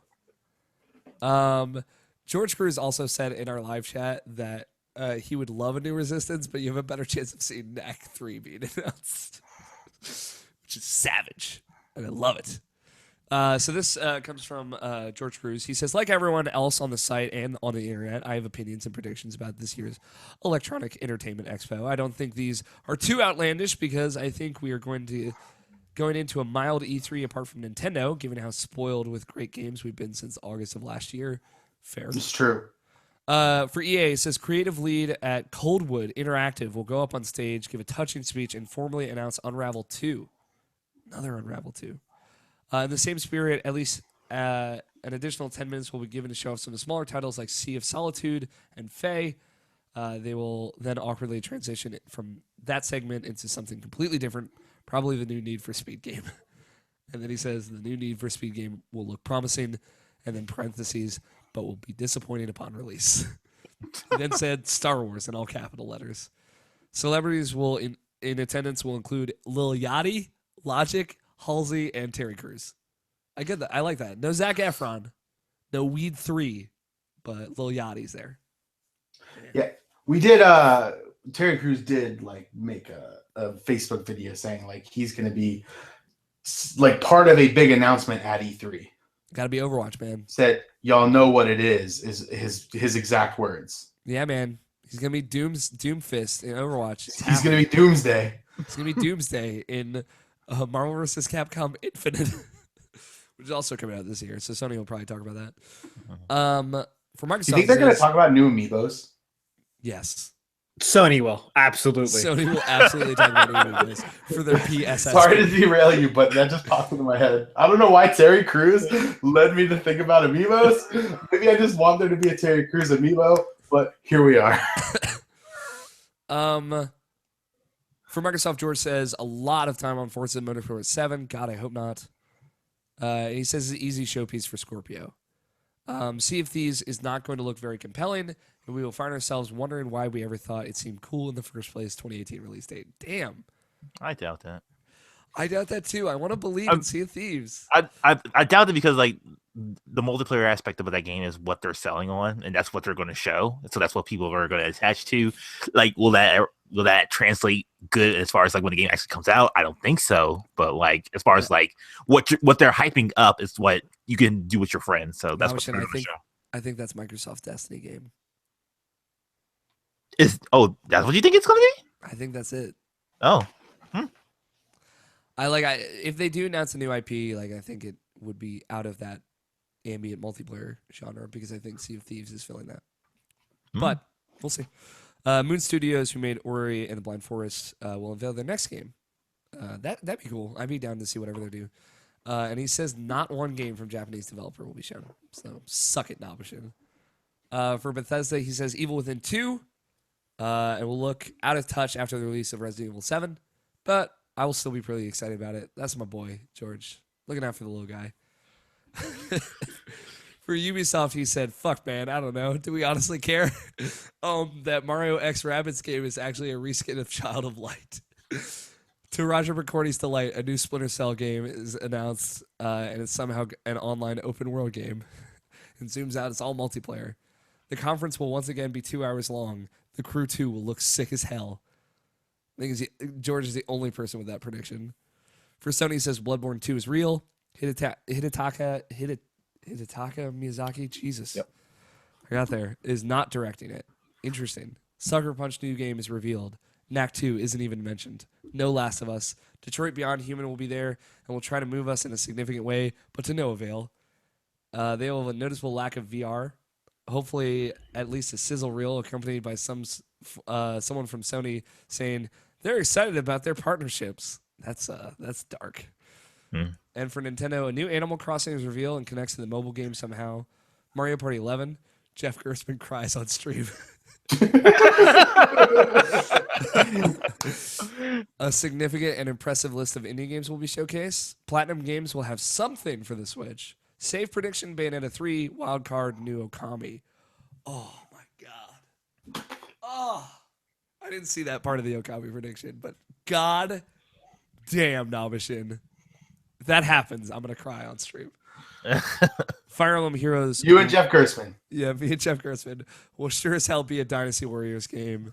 And I will be happy about that. That's all I got. Again, I'm going into E3 with a pretty level head, but I hope it's still a fun show. George. Thank you, George. This is good ones. He's more cynical, but that's okay. Let's see. All right, Cameron's one is pretty short. This comes from Cameron Abbott. Obviously, the best, the most beautiful boy out there, or at least one of them in my heart of hearts. Here's a Naughty Gamer's predictions, he says. He also says, greetings, you passionate, irrational fuckers. EA, Amy Hennig's unannounced Star Wars game from Respawn. Oh, I don't know if that would be announced. For Microsoft, he said Crackdown 3, new IP for Scorpio platform. For Bethesda, he says Evil Within 2, Elder Scrolls Online expansion. I feel like they won't do that just because they did just announce Morrowind. So I don't know. For Ubisoft, he says Star Trek Bridge Crew for PSVR. That'd be really cool. New Division expansion or sequel or something. For Sony, Spider-Man and Days Gone. For Nintendo, these aren't very deep predictions, Cameron. I'm going to let you know. For Nintendo, more from the groundbreaking Octopath Traveler. We can only hope. More from Fire Emblem Warriors, the Musou game. Yeah, man. Those are all safe bets. Those are very safe. Nothing exciting about those. Hey, he followed the goddamn rules. They're not silly. You're correct. Unlike someone. Yes, Danny Juarez broke the You. rules. My predictions weren't silly. I know you think it's silly to predict. Bryce No, Dallas it's your Howard. fault for Danny. Okay, that's fair actually. The Jared new Green, fuck you, Danny, is now fuck you, Alex. I mean, Right, it always- Johnny? To be fair, it always was. Jared Green. Can confirm. Fuck you, Alex. My A through predictions in no particular order. From Software's new IP makes a debut on Sony stage. Okay. The first chapter of Final Fantasy VII Remake gets a tentative date. We continue to hear. What was that? The first chapter of Final Fantasy VII Remake gets a tentative date. Oh no. Thus my. Oh. We continue to not hear news about Shenmue 3. Days Gone gets a release date, which will be sometime this year. We see significant HoloLens presence at the Microsoft show.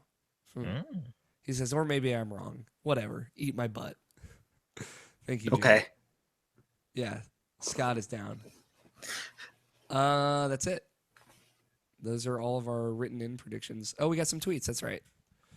These are pretty short though. Although a lot of people tweeted at me and not at IrrationalPod. So Did they use the hashtag? They didn't. They fucked Oh up. my god. I know. Just messing up all over the place. At the very least, we did get some tweets that are good. Let me see. Let me pull these bad boys. Also, shout out to George Cruz for repping that the IP Twitter account. He's been doing really good over there, and I appreciate him. And he's a beautiful boy. Let's see here. No, here we go. Another one's from Stephen Coffin. At Scoffin Steven says, Nintendo Spotlight will include the new custom Robo game. Okay, so he did email us in about that. Okay. A lot of people saying, what is custom Robo? Can you guys remind me? Custom Robo is okay. The best way I can think about it is, do you know the old style robot games where you're basically just controlling a mech and fighting around? Yeah, like Armored Core Okay. and stuff. Stuff like that. Okay. Think less technical on the controlling end. Think more of treating that robot like an actual how you would control a person, Okay. and then put them in arena with the guns, with also a lot less focus on aim. And then like it's basically a much dumbed down version of like one of those games in terms of the combat. Okay. And some of the customization with much more active combat, Okay. and not first person, because they shove you in an arena. That sounds all right. It sounds kind of rad. They're like a really close quarters arena. Okay. It's also very old, so I don't know where that's coming from at all. But you want to believe? Silly prediction.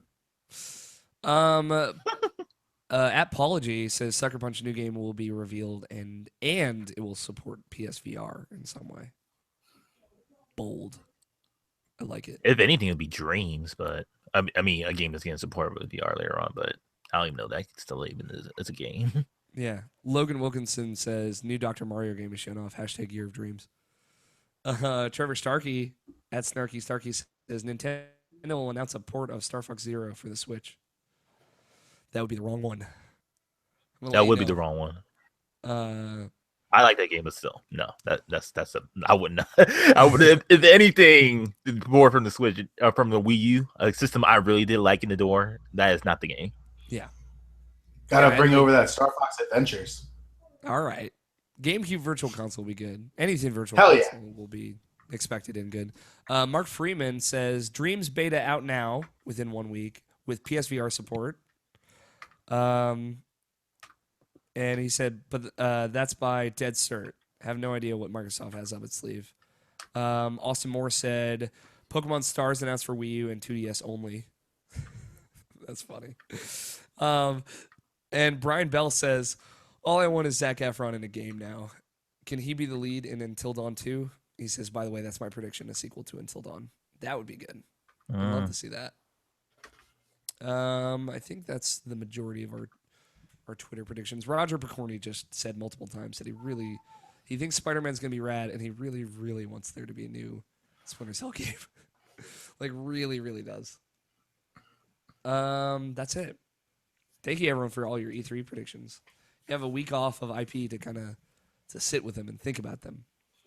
But in the meantime, how about we sit and think with this unrelated Silver PR voicemail that's just about... I think we have some predictions in the chat, too, as well. Okay. If you want to curate those a little bit. Yeah, while you set that up. And I'll play this voicemail. I'm ready, because I'm ready to go. Yeah, go ahead. It's from last week. What up, guys? Hope you're here. I hope everybody's doing all good and well. It's been like what? Like 2 months and some? Yeah. It's been a while. As you can imagine, taking care of one kid was one thing. Taking care of two is just another thing. And, it's hard to make one of these. Try to collect my thoughts throughout the week and try to record something to express my feelings about video gaming and whatnot. And, it's been tough for me this past couple months. Everything's okay with Josue. That's baby PR the second. Not pretty much like a health scare, and then it's been okay since then. It hasn't been no complications. He's one big healthy boy, and I thank God for that. So, but everything else, taking care of the first one, as there's some things with him that they're quite special, and we're working for them in a day-to-day basis. Not trying to get depressed and whatnot. So, life goes on. My country's going to shit. Your government is going to shit. Yep. Jesus Christ, everybody's going to shit. But I digress. Except video games. Let's talk about a little bit of video games, because I did play some video games throughout this past 2 months, and I just want to start with Overwatch. I'm so excited for the anniversary event they're gonna do next week or this week or already now, depending on the time you guys record it. But I did the last event that it was the Uprising event, and I pretty managed to get all skins except the one of McCree and the one from Hanzo. Funny story, I was trying to get one last blue box or to try to get as much gold coins as possible, and I was like 15 coins away of getting Tracer, because that's the one that I needed, to get the whole 4 set of Torbjorn, Reinhardt, Mercy, and Tracer. And the event ended like prompt on Monday. Then they expanded again until Tuesday at 8, and it gave me a chance to get some more coins, and I bought it before the event ended, and I was happy. Also, I did got the Diva highlight reel. Yeah. Cutscene. That one's awesome. I couldn't live with that one too. But, the anniversary event is coming, and it's quite awesome. And they're apparently bringing some of the items from past events to normal loot boxes. I believe some of the items, they haven't divulged which ones are, but that's kind of cool. I hope they do that in the future. Once, an event passed more than 1 year, and there's that, yeah, put them in the normal box and see if the people can pick it up, because my kid is just babbling, so my apologies. Also, the thing that I've been playing right now, since I'm not playing Overwatch until the next event comes up, Metal Gear Solid 5. My nephew borrowed to me, and I've been playing for like the last 3 weeks without nonstop. It's just been insane. Yeah, I know it's a Hideo Kojima game, and I have my feelings about Konami not buying the game when it came out. I I'm not giving them my money yet because I'm not even paying for no microtransactions, bullshit and whatnot. I'm just playing the single player thing, and I'm having a shit ton of fun. Still, the story kind of weird, but it's more Peace Walker, but just in the bigger console, and that's a good thing. And I'm so loving it. D Dog, Quiet, have them already maxed out as a loyalty, and I'm just going rampage with them with silencers and stun knives, and it's quite awesome. My apologies. I mean, getting tired of taking care of kids. Jesus, bet. don't have kids. You want to keep playing. Jesus, I'm just kidding. Also, I've been playing some Rocket League from there and there, especially with my older son. There's some connection with Rocket League and my kid. He loves it when I play it. Something about the balls. Already grabs attention Sorry, every time I couldn't put it resist. up, and it's one of those things that I try to do something bonding with him. They dealing with the car and everything, and the ball, and celebrating with the goals. Try to make some interaction with him to see if he responds, and it does it sometimes, does it not, sometimes not. So, but yeah. And that's pretty much about me. I mean, it's been like what, almost 5 minutes, and I don't want to take too much of your time, guys. I know, I haven't been there. I have a shit ton of backlog of episodes from you guys because I don't know. It's been hard for me, and tough times ahead. So, but regardless, I'll try to do my best in the future. I know you guys understand me. Yeah. So without further ado, have a fun one. Have a happy Saturday. Yay! So PR signing out, and also my kid because he's just babbling a lot. So bye guys. Love you, Silver Bear. Thank you. I think your kid thinks you suck at Overwatch. Yeah, That's what I heard. That's what he was saying. He's like, no. Yeah, exactly. No, I wouldn't go down like that. Come on, Dad. Don't fucking lie. Yeah. No, I'm glad. I'm glad everything's is going well. Raising kids, hopefully sleeping at some point. But I mean, hey, it's a good sign. Normally they don't hit that stage till 11 or 12. Yeah, normally they're not shit talking you until they're like in their teens. But yeah, I would. The Rocket League has the Hot Wheels expansion too, which I think would be rad for a kid to see as well. Wait, what? No, that's Forza has the Hot Wheels. Yeah. Rocket League does have red cars though. Yeah. So Rocket League should have a Hot Wheels expansion. They got sponsored, or no, they sponsored a WWE pay-per-view. Shit. Yeah. They got money though. Like they're rolling in it. Yeah, they're right up there with Glover from N64. Yup. Fuck man, deep cuts. Oh man, Barrett Courtney and I can tell you a thing or two about Glover. I'll tell you what. I never played that game. It's terrible. It is a bad video game, but I remember being obsessed with it as a child. Mm. Did the chat follow through? Because I'm looking at it and I feel like they didn't. That's one from Nate from a while ago. Yeah. Nintendo announces a new Pokemon game. Sony announces new Pokemon. Okay, never mind. I thought you said something. I guess not. Yeah, it wasn't valuable. It was silly. Did not live up to Scott's rule. You promised. That's it. That's all we got. Do we have like a regular bet? 'Cause I don't. No, I thought you said with no bets this week. You literally just said. Okay, yeah, that's fine. That's fine. We good. Thank you everyone who wrote in. Yeah, he's just an addict. Yeah, I need my bet fix. So if you'd like to be a part of the show, like all of our lovely listeners were this episode, you have multiple ways to be a part of the show. You can email us, mailsack@irrationalpodcast.com. You can call us and leave us a voicemail at 404-590-1337. Standalone distance fees do apply. Or you can tweet your questions at us with the hashtag IPQ is the normal hashtag, and that's at IrrationalPod, which you should follow because George Crew is out there making funny tweets about Weed 3 and Zac Efron playing the Battlefield 1. So you can follow each of us individually on Twitter at I'm at Alfighter27. Scott is at Whatachuz. Namjan is at NABESHIN186. Tony's at Tony Horvath, all one word. All one beautiful man, too. I know Tony's microphone is muted, so I could just take advantage of him like this. This is sexual harassment. Yes. Some other stuff, rate and review us on iTunes and Stitcher. Go to vgevo.com, check out the podcast there. We are one of those podcasts, so check out the other ones because they're really rad. And Monthly Passions Podcast is back. Listen to the most recent episode about Mass Effect Andromeda. Twitch.tv/Irrational Passions and YouTube.com/Irrational Passions. I guess be on the lookout for a Player Unknown Battlegrounds stream next week. Yep. And tell your friends about the show because word of mouth is the best way to spread the love. For everything else, Irrational Passions, including reviews, features, opinion pieces, tons of really cool writing, and the podcast itself, IrrationalPassions.com is the place to go. No bets this week. Taking the next week off. And then when we come back, we're going to do some pre-E3 bets that are going to be silly. Who won this bet, though? Last week's bet, let's find out. What was last week's bet?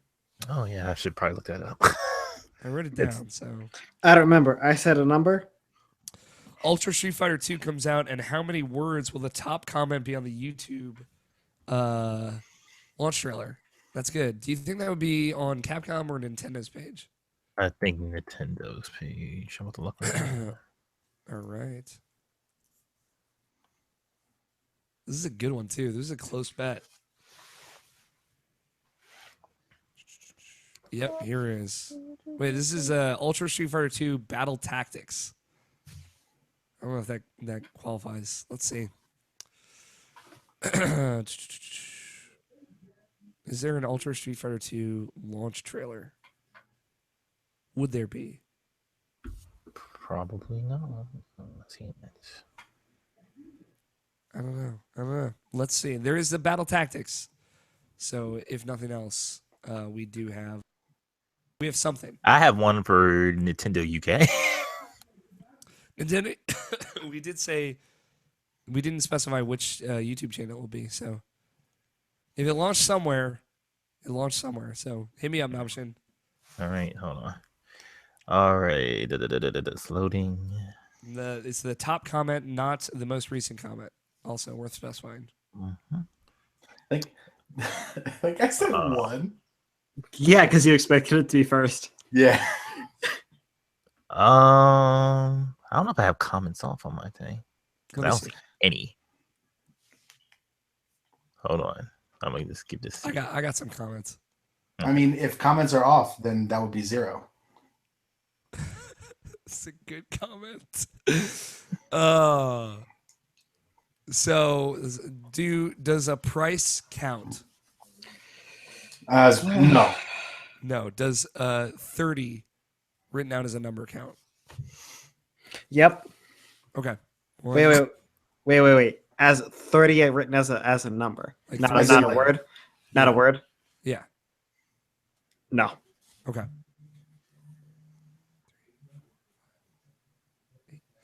8 words. It's a good. What was the comment? £34.99 for a 30-year-old game? Are you insane?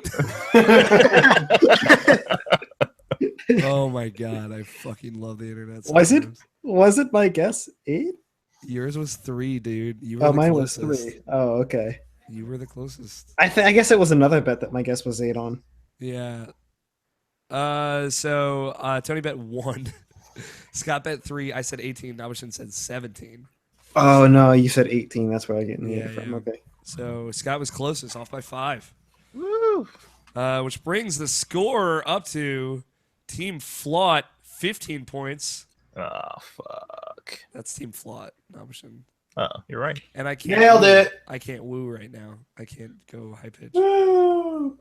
And Team BBC holding them fast at 19 points. Already said it. Already said it. Okay, fair. And Scott, you know what that means. You win Danny Juarez's love and affection until next week. I handed it back. He didn't obey the rules. And he also To be fair, he had no way of knowing. he had no way of knowing. And he also like always inadvertently pisses you off in some way. To be fair, you were flirting. That's part of the joke. I But know. now it's Alex. Now it's Alex's That's turn. me. It's my fault. It's You your also get the final word to say anything or reiterate anything that you disagreed with, or if you just want to drive something home. Do you have any final thoughts, Scott? Yeah, you're wrong about Okami. I want to believe. That's the whole show. Thank you, everyone, for listening and writing in. And I hope you all had fun. I definitely did. Told you guys this would be a banger. I did not disappoint. The show. Sure. I think this was a team effort, not an Alex O'Neill effort. I'm pretty sure I exclusively made this a banger with my fucked up voice. No, of course not. You guys did great. Good predictions. Very excited for E3. Scott and I will be together, and we will be joined by fucking Dado Johnson from Australia. I don't know what we're gonna do as far as coverage of E3. Maybe we'll do some post shows like we did last year. But we'll see. We will figure that out as we get closer. But that's all I got. Thank you to Danny Wiesner for opening music of Two Player Co-op and our closing music of The World Is Saved. Thank you everyone who watched us live or wrote in or said hi or is going to say hi to Nabishin or I in San Francisco next week in advance. Thank you. I love you all so much. Thank you so much for supporting us. Thank you, Tony. Thank you, Scott. Thank you, Nabishin, for joining me. As always, I love you guys. Winky face. Bros. And that's all I got. I've been your host, Alex O'Neill. Play your games. Stay irrational. We will talk to you all in 2 weeks. Titles. Title. There's some good ones. What the fuck is going on in the middle of this title All section? right. Forget houses. Get me some $8 cocktails. You could feel like a pretty princess. Trolling with Ganondorf. Random erections. Butt femeces. T. Butt femisi. S. We settled it already. Don't worry. T. Nerds. Did you just assume my initial? S. I just assigned your initial. T. Racism. Sad. S. Don't forget fascism and sexism. What the fuck? You wouldn't made the mistake of playing the game. Scott getting white drunk. League of Legends. You're not having fun if you're not listening. One with the Bush. Genuine Jazz. Alex on birth control. In Japan, porn is all fuzzy. I read that weirdly. A lot of rubbing. Hashtag Babby. Hashtag no filter. It's no disc jam, but it's all right. And Terry Crews amiibo. Fuck, man. These are bangers. I love this fun. I know we hate each other sometimes, but I love this. Well, if you're you hate me all the time. That's not true. You know that. I like Genuine Jazz. I also really like Genuine Jazz.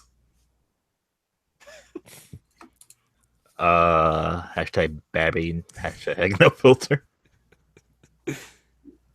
Scott, what you got? Genuine Jazz. Let's do it. I'll say the title. Who wants to say the number? Should you say the title? I want to. I said the thing. Okay. This is the Irrational Passions Podcast, episode 330. Genuine Jazz. But wear them jazz hands. Am I doing it right? That's it. That's the show. You can stop recording now. Mm-hmm. Just over 3 hours. That's like a respectable maximum. Yeah. We had a lot of content. Hashtag content. Thank you everyone for watching. We love you all. Bye-bye.